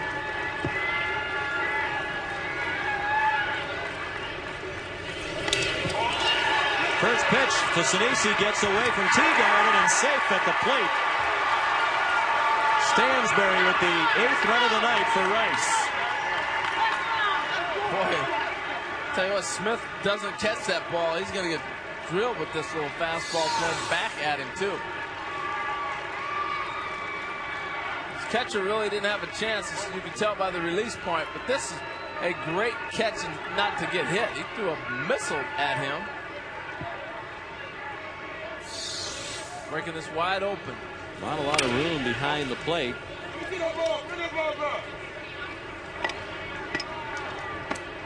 Vincent Sinisi. Sinisi's got the great eyes. You know, his parents, Sean, owned a racquetball club. Yes. 2-0 pitch to him. We mentioned earlier, Coach Graham, a big proponent of the players playing ping pong or racquetball, work on the hand-eye coordination, so he helps them judge spin as well. Apparently that wasn't a successful venture. We talked to Vincent about the racquetball club. Said the dad didn't have it very long. It became a church. His mom had a restaurant. That didn't fare very well. It is now a church. So the family businesses have not gone well, but at least they've gone on to become houses of worship. Yes. There you go. Sinisi walks with 2 outs. Control troubles really hurting the Texas pitchers in this inning. The wild pitch has brought in a run. Now the walk puts Sinisi on. Here's the 9th batter of the inning, Enrique Cruz. Goes 0 for 3 tonight. He has twice fly to right. He grounded to 3rd in the 2nd inning.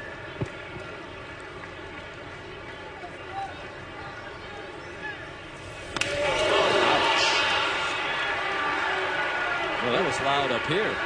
Ow, that hurt up here.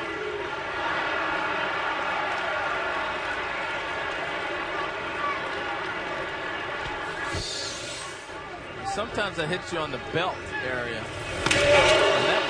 And that hits you in the ribs.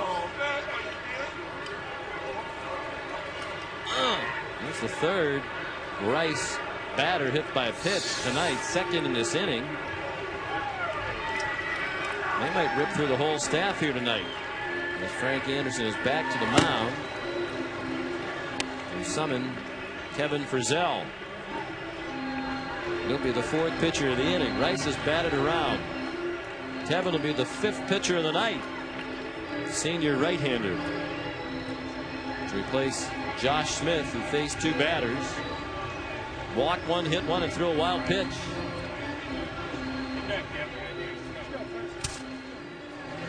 Been such a long turn at bat for the Owls that Townsend is out of the dugout getting loose in foul territory.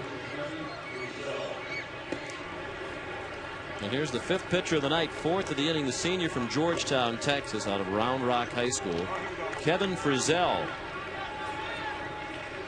He has seen limited action, as you can see. pitched sparingly over the last 2 years. 6 games this season, 6 games last year. He has spent most of this season serving as their first base coach. Apparently they're trying to save some wear and tear. Not that this young man isn't a capable pitcher, because he is. He's still very much in the game, but they're trying to, I guess, minimize the damage on each individual who's pitched so far. Yeah, they're kind of looking ahead right now, and I think they understand that they're up against a pretty good pitching staff in Rice to have to come back. But really, this inning goes back to their ineffectiveness to throw strikes in a bunt situation. You know, giving them an out, they couldn't get a strike, and that ignited the whole inning. Giannis started the inning by getting hit by a pitch. He was forced out at the plate for the first out of the inning. He's the 10th batter of the inning.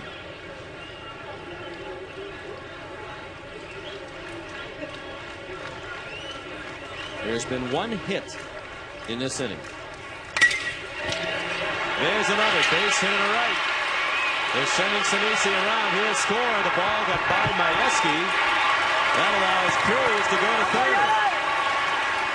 Texas falling apart here in the 6th inning.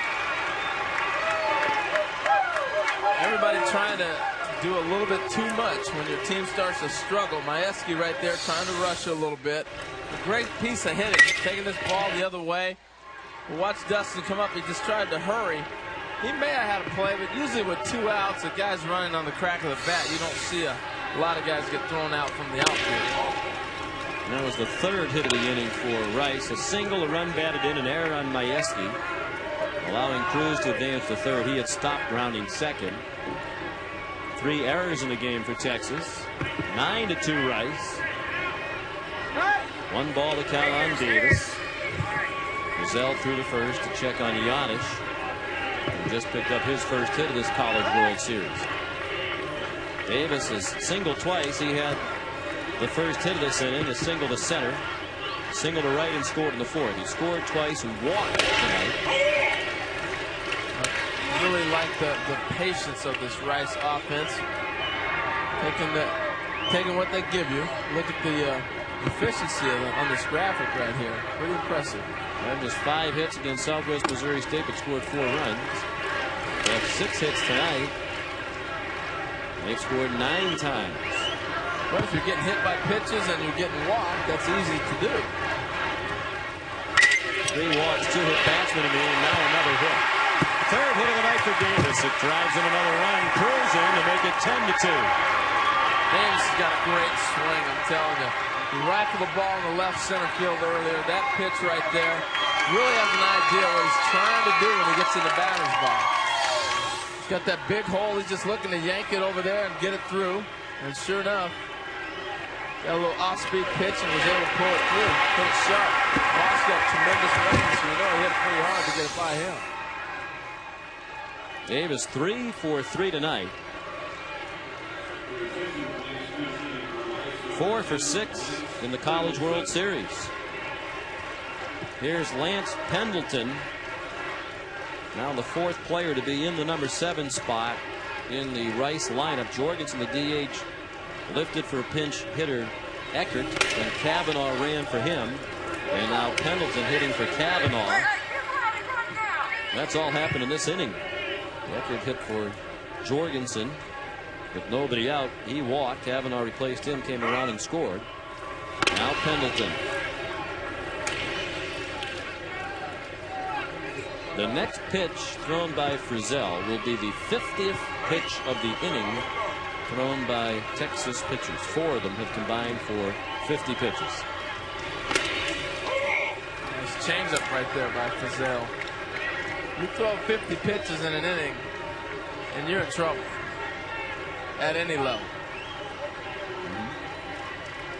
And they're in big trouble. And Augie Garrido probably trying to save some of the key members of his staff for what will likely be an elimination game tomorrow, unless the Longhorns can mount a major comeback against one of the best pitching staffs in the country.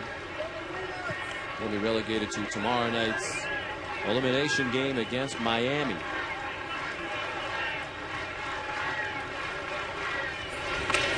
1-2 pitch.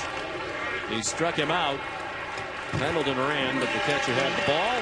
That ends the inning. A huge inning for Rice. They score to take a 10-2 lead.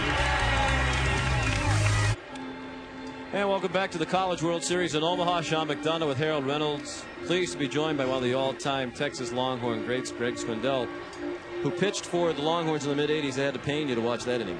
That was a long inning, but as they say, there's still some game left, so hopefully they can get some runs. Well, I tell you what, Wade Townsend's been impressive. Check him out here as you get a good look at him, Greg. Greg, he's been throwing that knuckle curveball, fastball's exploding. It looked like to me he's gotten into a pretty good groove in the last few innings. What did you see? Early on, when Texas got the 2 runs, you could see he was kind of down. Rice came back with 1 in the 3rd, 2 in the 4th, and his spirits got up a little bit. Then you get to see the Swindell dance right there, see? That's what you Texans do, right? No. He's got a little something in for this game, I think. Yeah. What kind of effect might it have in the middle of the ballgame sitting that long? You get 7 runs and got an 8-run lead on Texas. I don't think it's going to affect him too much. He did come out of the dugout to throw some extra warm-up tosses during that inning. Right after the first pitch goes Joe Farron. And he's out on a fly ball to Austin Davis in center field. You were here a couple of times at the College World Series in Omaha. 84, 85. A lot of two good years. We had some good teams and a lot of good memories from playing in this field. It's different now. It took me 18 years to get back, but I'm excited to be here. I had chill bumps when I got here Saturday for the first game that Texas played. You pitched 16 years in the big leagues, and well, looks like it's going to blow foul. So 16 years in the big leagues, and you're not done yet. You know, obviously you're talking about coming back after the end, maybe next year. But were you part of the Roger Clemens bandwagon? Were you traveling around to see him win his 300th? No, I wasn't. Oh man, Roger, what are you doing, man? You didn't invite your old buddy? We called him Saturday and wished him congratulations from out here in the parking lot. And he called back, and he was excited. Said, wish the Horns luck. I was excited to see him get it. He's one of the hardest workers ever in baseball, so if anybody deserves to get that, it was Roger. There's a gapper in right center and a double for Teagarden. His second hit of the night, 2 for 3 now, with a couple of doubles. He's still flying the colors. He had the Texas Longhorn visor on during his Sunday night conversation interview on ESPN last night. I think there's something about it. Once you go to Texas, I think it gets in your system. It doesn't leave. You dye orange, live orange, die orange, and that's evident. You got a 300-game winner, and he's got his visor on and doing interviews. You won a College World Series with Texas. No. You didn't win? Well, 83 they won, and then 84 and 85 we got beat 2 straight years. Okay, I'm sorry. No. But you did win a World Series with Arizona. That's right. You got that on right now. That's it. Hey, look at this thing, Sean. You see this ring? That's a good-looking ring. Well, you messed in up. Boston, we haven't seen one of those in quite a while. No, and you know what? They got a chance this year. What team do you like in the big leagues? You like the Red Sox chances? Red Sox are good. Flash that ring for the folks at home. We'll come back to it. First, it's Street nubbing one down the third base line. Nice play by Stansbury. He's had a good defensive night. On the third goes Teagarden with 2 outs. Wow. We know how many diamonds are in that thing? They say it's 40 pennyweight, so it's pretty heavy. See that camera right there? Blinding. Wow. 16 years, and in my 15th year with Arizona, we won the World Series. That's one of the most exciting, special things that's ever happened to me in this game. Take me back to your days at Texas when you had Gus was your coach, Coach Gustafson. What are some of the things that you learned and you applied the rest of your life from going to school there and playing ball there? Well, just a lot of it was the teams you were on, the guys you played with. That's evident in the big leagues and minor leagues, college. Coach Gus, we played the game. We would practice, take about 45 minutes of batting practice, and play 9 innings every day. And really, I went into the alumni game this year, and these guys were out there doing PFPs and bunt plays and cutoffs and relays. I turned to the trainer, Eddie Day, who was there when I was there, and I said, "Did we do this?" He said, "Maybe once." So our preparation was playing 9 innings every day. As an alum, did you have any concerns about the direction of the program at the beginning of the Augie Garrido era, second year, losing season? I know there were some grumbles in Austin. Were you one of those who was starting to become concerned? Yeah, I mean, everybody's going to grumble a little bit when your team's struggling. But through the long haul, colleges, universities turn things around, and that's evident with what Coach Garrido's done. He's done a great job. Winning cures everything. And for him to get to Omaha a couple of times and to win it last year was, that's going to prove all the doubters from a few years past that it's fine. And where are you residing at now? You back in Texas, or are you still in Arizona? Still in Arizona. We moved out about 5 years ago. And we want to make it our permanent residence, and I think we are. Reiniger strikes out for the third time. That's the 8th strikeout for Townsend, and after that shaky start, he is in command. The Rice Owls are as well, leading 10-2 after 6. It seems appropriate as we visit with one of the all-time Texas greats. We look at an all-access piece about Texas traditions. We have a bunch of rallies for numbers. Bam! Reading, dink. Reading, dink. Hurdle. Reading, dink. Tune the guitar on 2-1-1. And when it's 3 balls, 1 strike, and 1 out, I'll play a little bluegrass on the guitar. Y'all want to hear a tune? Ring, ding, ding, ding, ding, ding, ding, ding, ding, ding, ding, ding, ding, ding, ding, ding, ding. 2-1-2. I don't know where we get this stuff from. Mama said there'll be days like this. There'll be days like this. Mama said. We do it when there's 2 balls, 2 strikes, 2 outs. While he's on the rubber, we bang our hat like this. And then as soon as he gets a sign and he comes set, we tap, we sprinkle it right there. As soon as he pitches, bam, right there. I think originally it was passed down from the older guys the year before. When we got here, I think that was the only one we had, and then it just kind of evolved. If they don't pass that down, then we deserve to play. You guys do any of that? That would be hard to keep track of, I would think. Somebody's got to keep a book on all those things. I don't know where they got passed down from. It must have been the younger older guys. It wasn't the old guys. It wasn't the old guys. How much has this place changed since you were here? I mean, it can't in any way resemble what you participated in the middle 80s.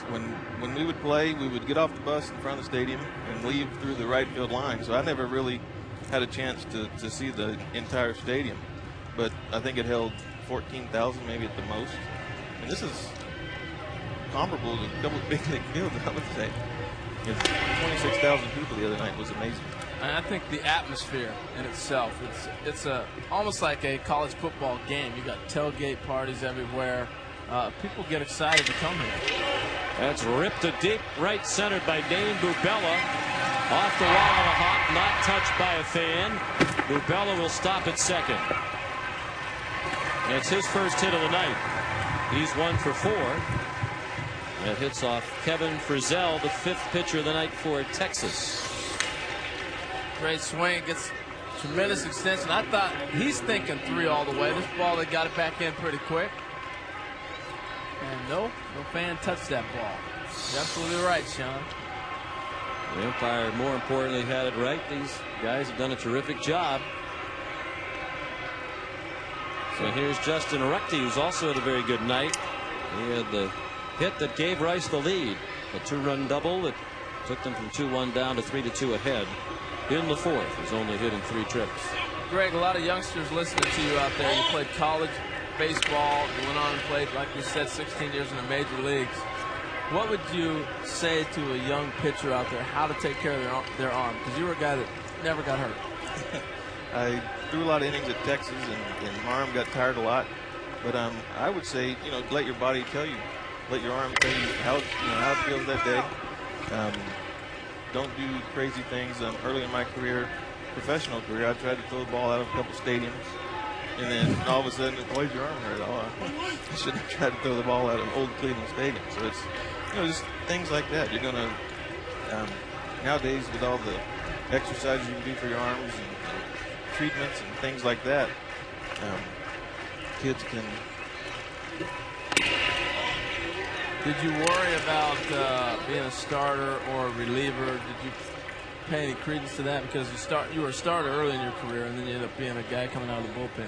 I think when I pitched at Texas, I would start games and then come in and relief games. So fun to do both while I was at Texas, but my main thing was starting.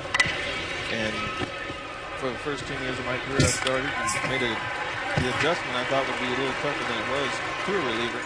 But my first year, I pitched a lot of games, pitched a lot of innings, and my arm, like you said, never gave me a problem. So I was fortunate. My whole career, that tendonitis was almost the worst thing that happened to me. Sacrificed by Ruckte. Gets Bubella to third. You'd all surprised they sacrificed with an 8-run lead. Didn't just let Ruckte go ahead and swing the bat. Yeah, well, you know what? We saw a game yesterday where they came back, scored an awful lot of runs. It was a 6-0 game in the first inning. Well, it works as Colcourse delivers a base hit. His first hit of the night, but he's been on base 3 times, and that's his second RBI. He drew a bases loaded walk last inning. And it's 11-2 in favor of Rice. So I guess with Roger winning his 300th, and he's a former Texas player, as you see the base hit to left field on the replay. What was he like in college? Tell people out here what Roger was like. Well, like I said, I came in after him. He was there in '83, the spring when they won it, and like you said, I don't know what I'm asking you. Well, Greg, we're going to thank you for the visit, and we'll hope things go better for the Longhorns here for you tomorrow. Maybe today. As you said, anything can happen in Omaha. We've seen that over the years. Back in a moment. We are Stanford. We are South Carolina. In a rematch of Game 1, Stanford looks to keep the power display going and get back on track. The South Carolina Gamecocks, remotivated, have plans on avenging their Game 1 loss and avoiding elimination. The road to Omaha continues with Elimination Day tomorrow. Stanford and South Carolina in the afternoon game at 2 Eastern time. And Texas likely to be facing an elimination game tomorrow night against Miami. Zach Gallenkamp, the new pitcher, the 6th pitcher of the night for the Longhorns. And his first pitch, a ball to Craig Stansberry. And a strike. Stansberry had a 2-run single during that 7-run 6th. That was an amazing inning, Harold. They had the bases loaded with nobody out. Still had them loaded, no runs in, 2 outs. Randy Jordan needed 1 strike to get out of the inning. With no runs across for Rice, it wound up as a 7-run inning. Yeah, a lot of times you'll look at the scoreboard and it is deceptive. It seems like they've absolutely blown Texas out of this game, but like you described it, it shows how close this ball game was. 1 pitch away from being really a 1-run ball game. And for all those years, Texas was known as the school that year after year had the power pitchers, the Greg Swindells, the Roger Clemens, the Calvin Giraldis. And now Rice has developed a reputation for producing power pitchers. Stansberry. It all goes in cycles, I guess. And it'd be amazing, the recruiting wars. I think Rice is probably a very unique situation like Stanford because of the academics. And so you're going to get a lot of the power pitchers because I think a lot of the kids now are realizing if I go to college and get my education at a high level, major league clubs have to match that, and also they're taking those guys quickly to the big leagues. And we've seen a change in some philosophy around Major League Baseball. There's a high fly ball to center off the bat of Sinisi. The runner at second tags. Colcourse heading for third, and he'll beat the relay from Quintanilla. Sinisi out on the fly ball to Farron. Well, a lot of Major League teams now, organizations are developing this philosophy that they would rather draft college players. They're a couple of years older, they're more experienced. It's easier to project what they're going to be like down the line when they're 21 years old than it is when they're 17 or 18 years old. Yeah, I think a lot of those teams don't know how to develop either. That's, to me, is a big problem in baseball now, is we're not developing the kids when they get them out of high school to spend that time and give them the proper instruction to be ready to go to the big leagues when they're 21, 22 years old. So that's why a trend has also gone, like you were saying, to the college player, because the coaching and instruction, I think, is advanced beyond the years of some minor league clubs. seems to have started with Oakland, and now there's some Billy Beane disciples running teams around Major League Baseball. J.P. Ricciardi, the general manager, Toronto. Theo Epstein, the new general manager in Boston, a believer in much of the quote-unquote Oakland philosophy, which includes all things being equal, drafting a college player.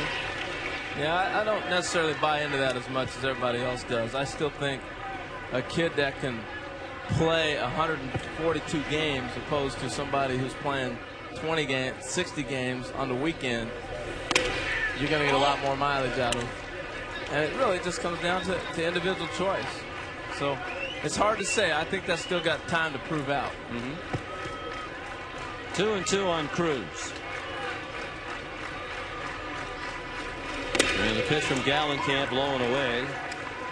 Zach's from Austin, Texas, out of Westlake High School, a school that has produced a lot of Longhorn athletes in a variety of sports, including the third baseman behind him, Houston Street. Fouled back again by Cruz.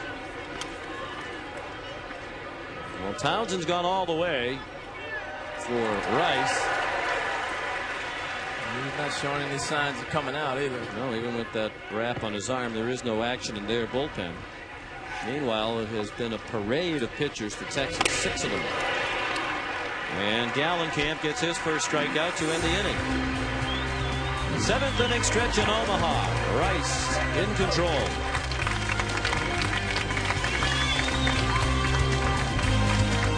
Six Texas pitchers have gone 7 innings combined and given up 11 runs, while Wade Townsend, after a 2-run first inning, is settled in. Those 2 runs, the only runs he has allowed through 6. Here's Dave Ryan. All right, Sean, thanks so much. Wade Townsend's mom, Grace, with us from just outside Austin, Texas, so only a couple of miles from Dish Falk Field and the Texas campus, and he ends up a Rice Owl. How did that work out? I don't know. They gave an offer he couldn't refuse. How emotional is it for your son tonight to pitch against the team, the college that he followed so closely as a young boy?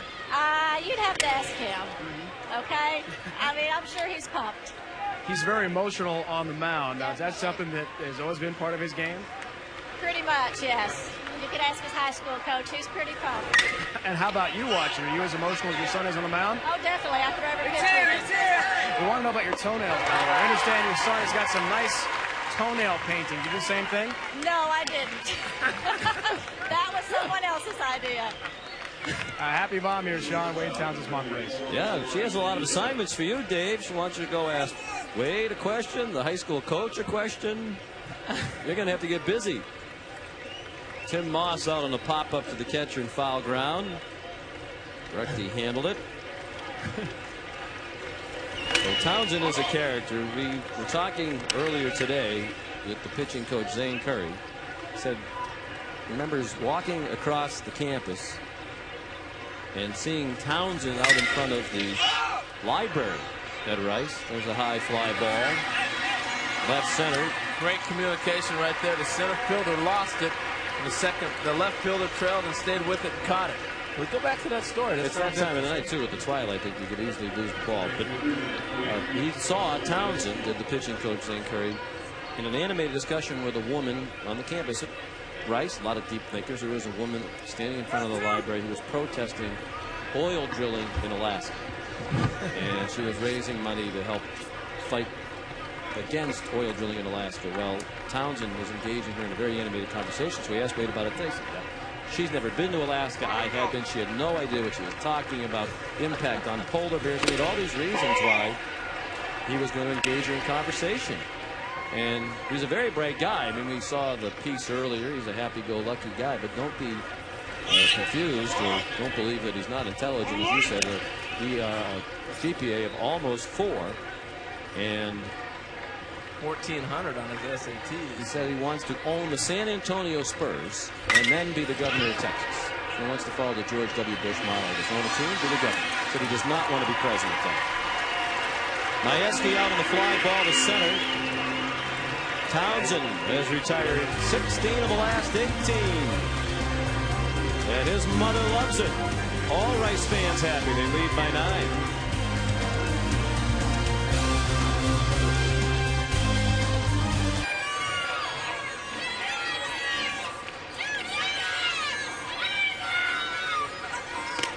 Rice leads Texas 11-2 as we head to the 8th inning here in Omaha. Well, love him or hate him, you have to watch him. The opinionated Jim Rome back on ESPN.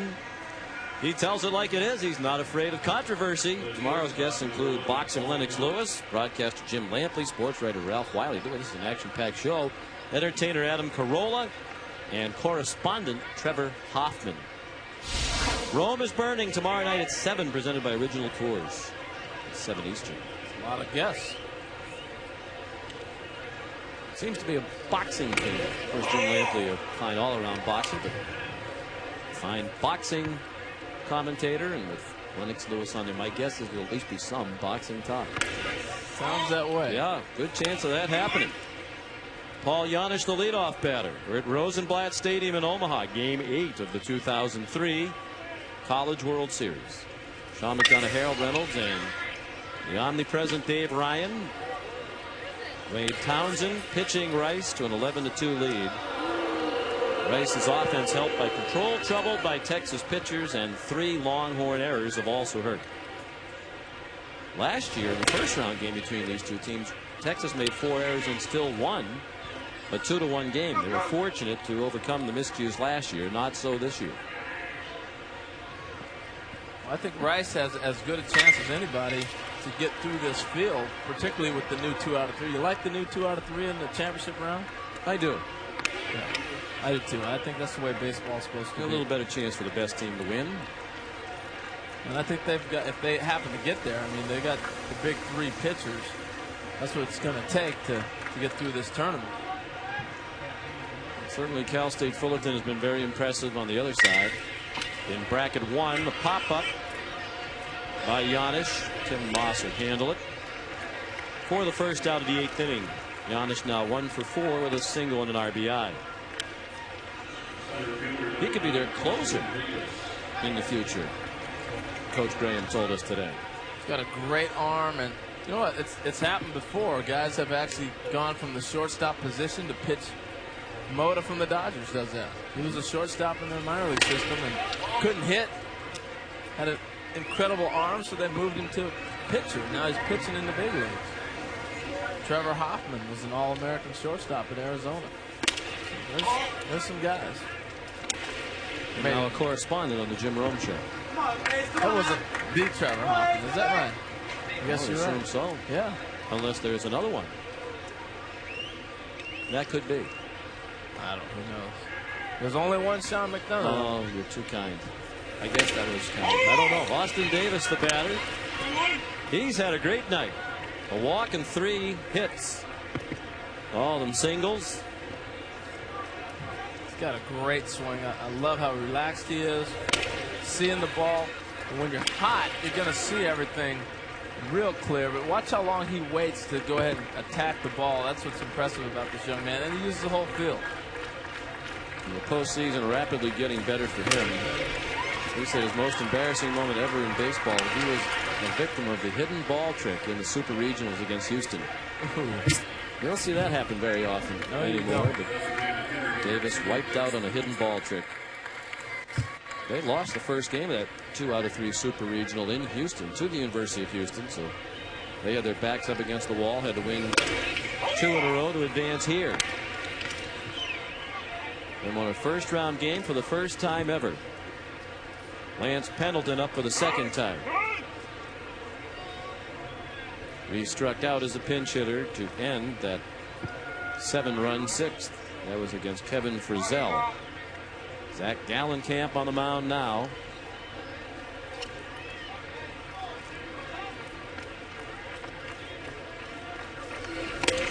He's a freshman. The coaching staff thinks he's a power pitcher. Gets it up there in the low 90s. Fastball, curveball change for Gallenkamp.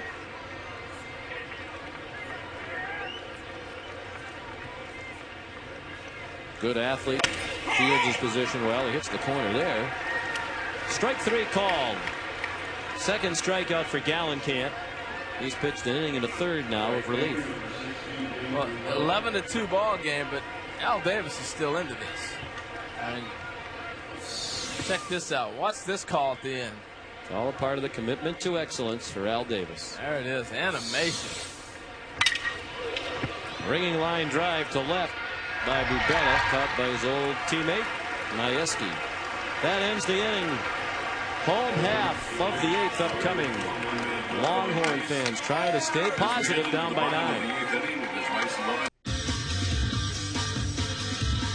Let's take a look at tonight's Pontiac high performance moment. And it's actually a compilation of moments from the night of Wade Townsend. Wade had a rocky first 2 innings, gave up 2 runs in the first, got up a bases loaded jam in the second. He threw 50 pitches in the first 2 innings, has thrown 50 over the last 5. Wow.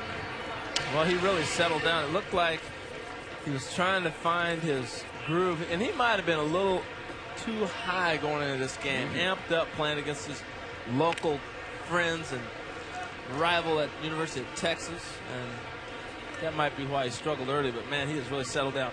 Rice got a couple guys, had some back-to-back pitching performances that are pretty dominant right now. See Neiman on the top part, and that was Townsend tonight.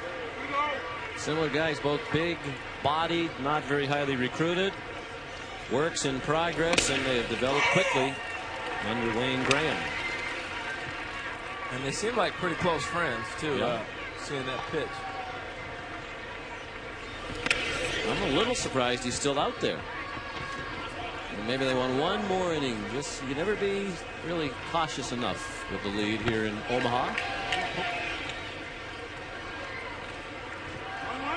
Plus, you can spare your pitching staff. The more guys can go deeper and deeper into 2 ball games. He's still got good stuff. Hey guys, I spoke with Zane Curry, the assistant coach for Rice, just in the Rice dugout a few moments ago. He said the message to Wade Townsend is still the same thing: challenge hitters, and expects to stay in the game really for the rest of this ball game tonight against Texas, as long as he continues to go after hitters the way Wayne Graham, the head coach of Rice, emphasized very early. Remember, early in the first inning when he was having troubles with location, maybe being a bit too fine trying to paint the corners. Or paint his toenails. 2-2 pitch missed. He said he's not going to redo that, by the way. That was a one-shot thing because of the pedicure. And once the paint goes away, that's it. That's it, huh? How long does that take? You got me. I have no idea. I was just trying to catch you. If you had a really quick answer, we were going to begin the question. No. Stephen Hurst is warming up in their bullpen, just in case.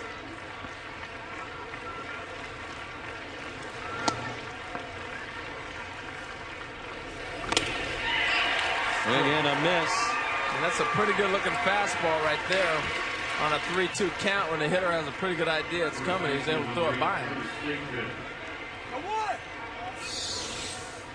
You know, the big challenge you see of this fastball again exploding for him, I think, was when Rice scored the 7 runs into 6, and he was in that dugout for about 40 minutes.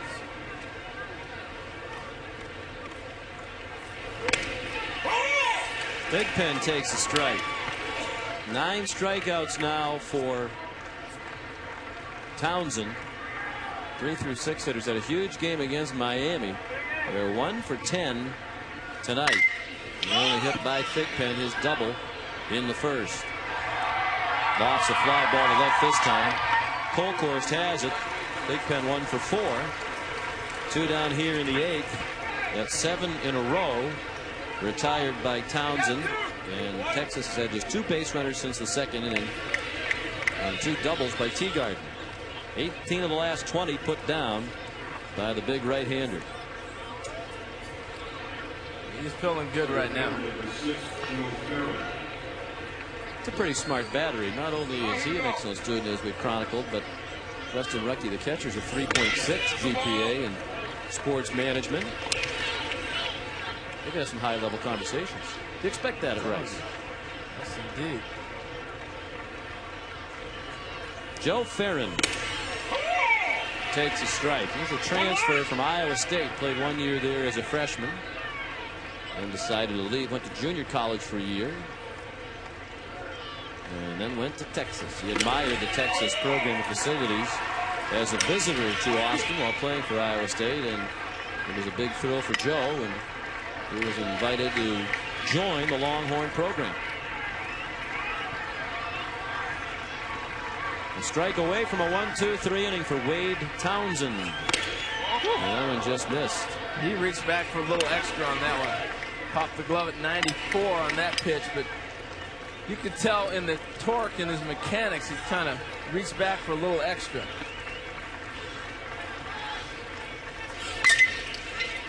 Out of play. Well, the way he's been working and sweating, he's lost some weight tonight. I would think he probably lost about 5 pounds easy. Hot out here. Started 82 degrees when this game started.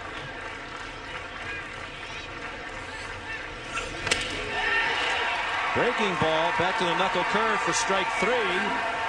That's his 6th game this year of 10 or more strikeouts.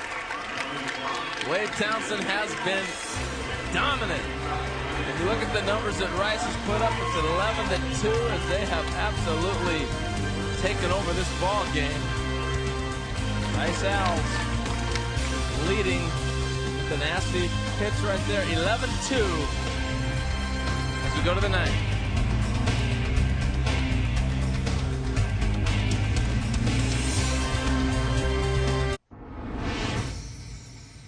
Newest member of our team. This is the Rice Rally Monkey in honor of my 13-day-old daughter, Macy Marie Taylor. Hopefully we can get the monkey off of our back and get through this first game. We're 0-3. So this is the monkey off of our back, getting the Rice Owls through. Game 1. Rally monkey? I think it's a lemur, Coach. Coach Taylor got the call that his wife was about to give birth while they were playing in the NCAA tournament. He left the field and went to the hospital in his uniform to welcome the arrival of his daughter. We congratulate the Taylors. Here's Dave Ryan. Sean, the rally lemur for Rice is in the dugout. This is the official Rice mascot. Lanny Bowes, a junior from Chicago, is in the suit. Rules, of course, prohibit you, Lanny, from taking the suit off, but we can hear you if I put the microphone right in the owl's mouth here. How hot are you inside this suit? How hot are you? Multiply that times 4. It's not exactly comfortable. Are you taking breaks, in all seriousness, to keep yourself hydrated tonight? This is a tip for the kids at home. Keep drinking water, well hydrated. The heat can kill you. How's the experience been for you in there, rooting on this team? You guys are about to go 2-0. That's a great start for Rice. This has been fantastic. This is the year for Rice. I'm so glad to be here. It's an honor. That is the Rice Owl, the official interview. Not many owls speak as well as Lanny Bowes. He's a hoot. That's a hoot. Yeah. Sometimes those costumes can be a little aromatic. Yeah, on a night like tonight, Rhino. Every 3- and 4-year-old watching the game today just ruined their thought that those mascots were speaking. I didn't think they were supposed to speak. Yeah. But this, Dave Ryan's got connection. Yeah, you'd have to make the case, at least, that this, if it stays this way, is the biggest win in Rice history. And this put them in the driver's seat in this bracket. 1 win away from the championship series. Ouch. That got Ruckty on the hand. It appeared. One guy you don't want to lose right there, Ruckty, the catcher. It's the 4th Rice batter hit by a pitch tonight. But yeah, Sean, you make a great point because, well, first of all, they've never won that first game before, so for them to win that first game really sets them up nice with their great pitching, but to come back and win this game, incredible. Texas would be in a position where they had to beat Miami tomorrow night and then beat Rice twice in a double elimination format to get to the championship series. And then win 2 out of 3 to win it all. Yeah, so Texas will really be up against it after this, assuming Rice prevails. They're batting with a 9-run lead, looking to add to it. Colkhorst has had a great night. First and second, nobody out. That is the first hit given up by Zach Gallenkamp. He had walked to and hit a batter prior to that base hit. Colkhorst, quite a character. His dad was a baseball player at Texas Lutheran. Here's Stansberry, the third baseman. His uncle Kenny played at Baylor back in the mid-70s. Twice made it to the College World Series. Never won a game. Colkhorst comes last year. They don't win a game. So the grandparents had been to 3 College World Series, 2 in the mid-70s for Uncle Kenny, and last year, and had not seen a win for a Kolkhorst. Wow. And Uncle Kenny said he wasn't coming this time around until Rice won a game, but he didn't want to, in case he was the jinx, since he had never participated in a win either as a player or as a fan. So after they won, Kenny Kolkhorst made his way here to Omaha, and he's here tonight. Of course, if they lost tonight, they'd probably send him back. You're absolutely right. Everybody's superstitious when it comes to baseball, it seems like. 3-0 the count on Stansberry.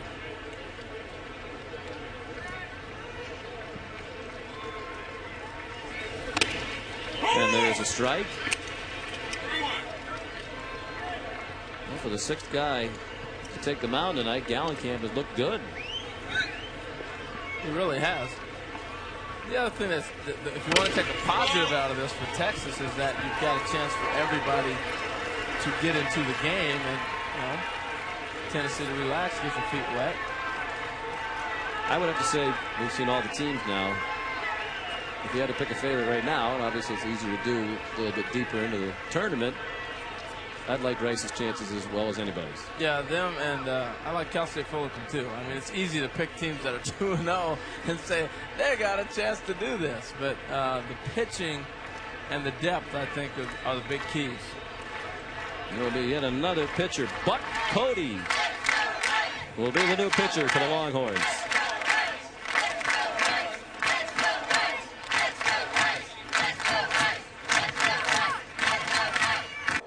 NCAA Championships on ESPN. The College World Series is brought to you by Saab. Welcome to the state of independence and the neighborhood built by MCI.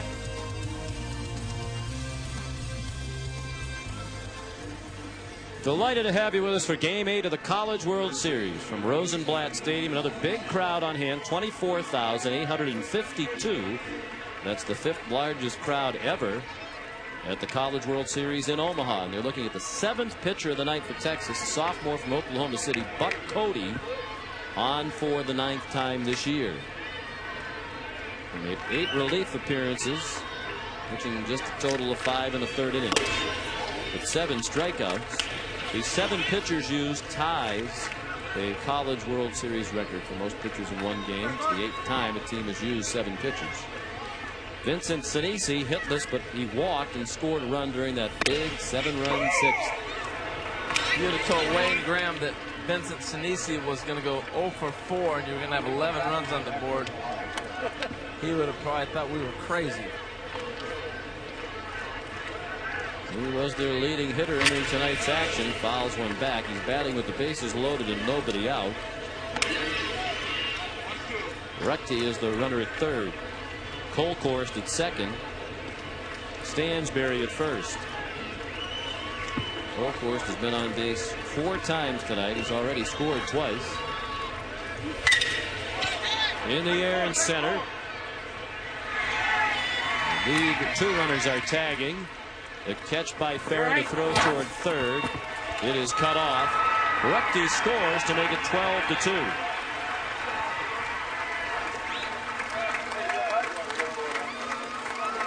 Nice piece of hitting. Just drive it out there far enough to pick up the run. They just continue to add on.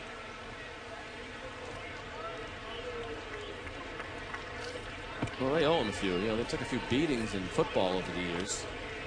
You know, the last time you had a Rice-Texas game was a college football game that Rice won. For the first time since the early 60s. I believe it was 27 or 28 in a row. We'll have to check with Bill Cousins, the terrific sports information director at Rice. I know he remembers it. In a torrential rainstorm. You mean out of all those games, you remember that? I do remember it. Yeah. I remember we rolled a clip in from President Kennedy speaking at Rice back in the early 60s. Come on, Kennedy? We did. And he talked about why does this happen, why does that happen, and why does Rice play Texas, or something like that. I'm paraphrasing. It wasn't quite, you know, the speech in Berlin. I can't believe that you're not going to give me the Kennedy accent when you're telling the Kennedy do it well. Story. I don't do it well. All you got to say is Jorgensen. I silenced you. You did. Ask not what imitation I can do for you. Ask what imitation you can do for your country. That is beautiful. My best on, under pressure. Never practiced that one. Just doing whatever comes into my head. See, there it is. Ball 4 to Cruz. Hey, it's 12-2. I'll do anything. Hey. Can you get a double play ball right here? Here's Giannis. By my unofficial tally, Harold, that's 4, 6, 8, 10 walks and 4 hit batsmen from the Texas pitchers tonight. We'll have Marty Aronoff check the math. And I will admit, once the game gets like this, sometimes the scorecard, it's the old Phil Rizzuto, WW, is not watching. Wasn't watching. That's been my situation a few times here tonight. 2-0 the count on Giannis.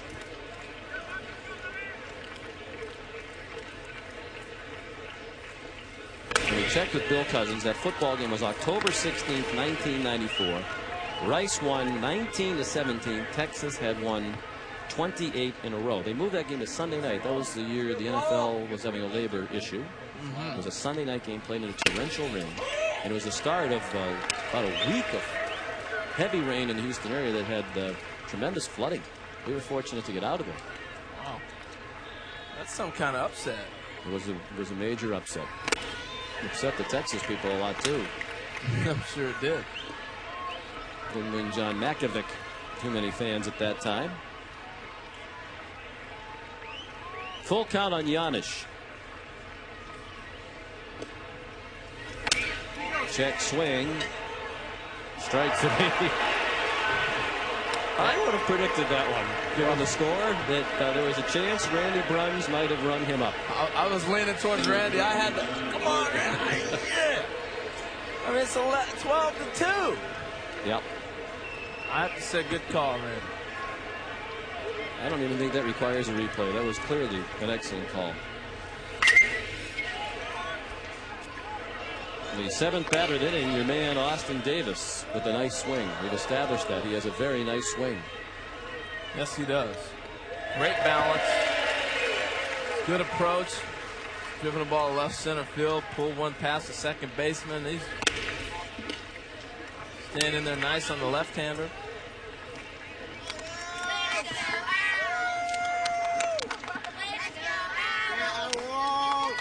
The Owl winning over some young fans. That's driven to deep left. And it's caught in the corner by Saltemeyer. First time Davis has been retired tonight.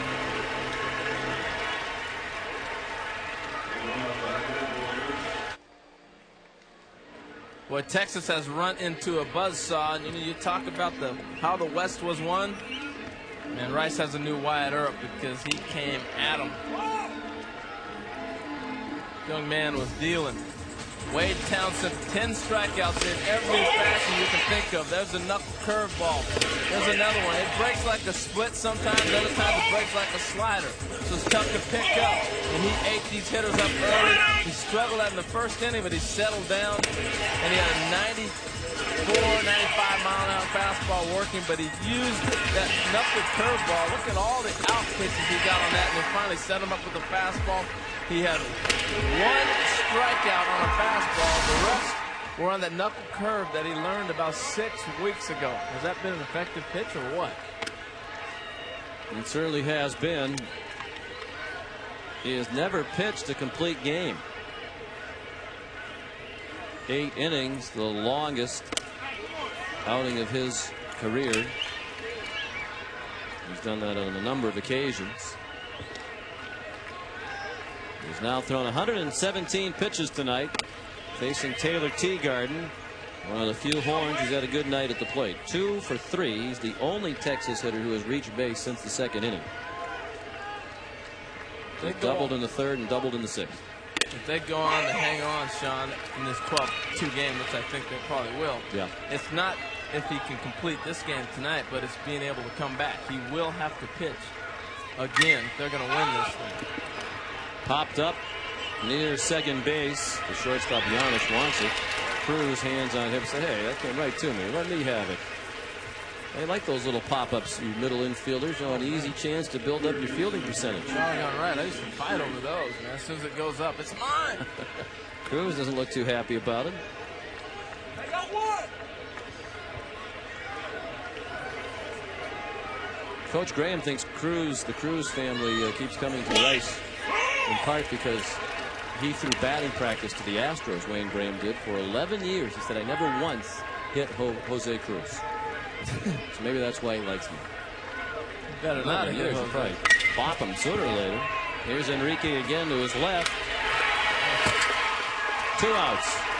Enrique is pretty good hands. He's got some power, too. I think this guy's going to hit some home runs. I mean, he's hit a few at Rice already. His brother, Jose, is an outfielder, center field, right field now in San Francisco. But his dad was an outfielder, but he's adapted well to second base. He's got great range, turns a nice double play. But I think he's going to have some power as he gets older. That power stroke. Pitch hitter for Reininger. Michael Holloman up there. Sophomore from Dallas, a Jesuit college prep, drafted in the 49th round by the Twins. Chance to get an at bat. Hits it in the air in center field. He doesn't see it. And as a result, it lands and hops over the fence. Landed near the warning track. It'll be a double for Holloman. His 100th at bat of the year. Yields his 5th double. And Austin Davis has had trouble on a couple of balls here in the late innings. It's not still complete darkness here. Sun stays in the sky a long time in this part of the country. Yeah, he's had a struggle. But he let his left fielder know early he lost it. And also, he got a little jet stream blowing out to left center field. That helped. Jeff Jorgensen has played a lot of center field this year, but he will be out for the rest of the College World Series with the foot injury. Sean McDonough, Harold Reynolds, and Dave Ryan. Stay tuned for the Pepsi Greater Rockford Classic. First, the finishing touches on what is arguably the biggest win in the history of Rice baseball. They'll advance to the Bracket 2 championship game. Someone will have to beat them twice to prevent them from advancing to the championship series against the winner of Bracket 1. Day off tomorrow for Rice. They'll meet the survivor of the elimination game between Miami and Texas, which will be played tomorrow night. Tim Moss trying to keep the Horns alive. He's 1 for 4. And in the driver's seat here, 3-0.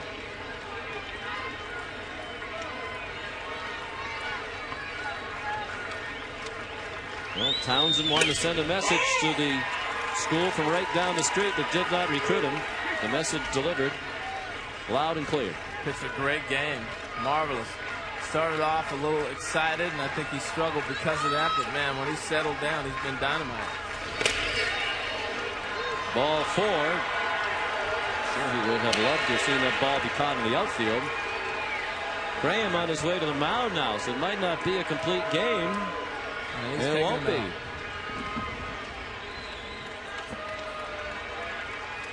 Townsend disappointed he can't finish, but obviously he's exerted a lot of effort and energy tonight and sweating profusely since the start. 129 pitches. As you said, Harold, they're going to win the whole thing. They're likely going to need him again. Absolutely. And Coach Graham wanted him to pitch his first ever complete game, but the larger goal has to be winning the College World Series. David Aardsma, their closer, the new pitcher when we come back. Rice leads 12-2. Wade Townsend tried valiantly to pitch a complete game, couldn't quite finish the job, so they call upon their closer, one of the very best in college baseball, David Aardsma, junior from Denver, Colorado. Runs it up there at 97 miles per hour. 5-3. on the season. Picked up his 12th save in their first-round win over Southwest Missouri State. Here's a young man who started his collegiate career at Penn State. And his family moved to the Woodlands, right outside Texas. They wanted to watch him play. So he asked Penn State if he could be released to transfer to Rice. For Wayne Graham, what a bit of good fortune that is. You have a guy who throws in the high 90s who says, I want to transfer because my family's moving close to your campus. Boy, you'd go help him bring his clothes.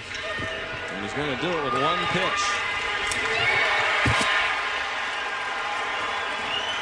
Quintanilla bounces out.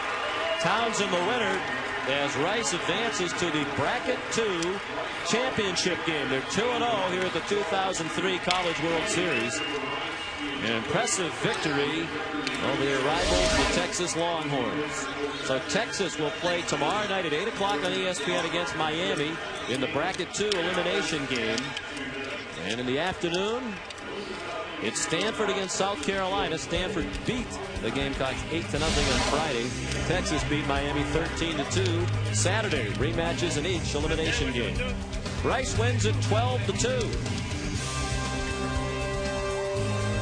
Townsend the winner, Simmons the loser. Coming up next on ESPN2, it's the PWPA Pepsi Greater Rockford Classic. Now for Harold Reynolds and Dave Ryan, Sean McDonough. This has been a presentation of ESPN, the worldwide leader in sports. See you tomorrow from Omaha.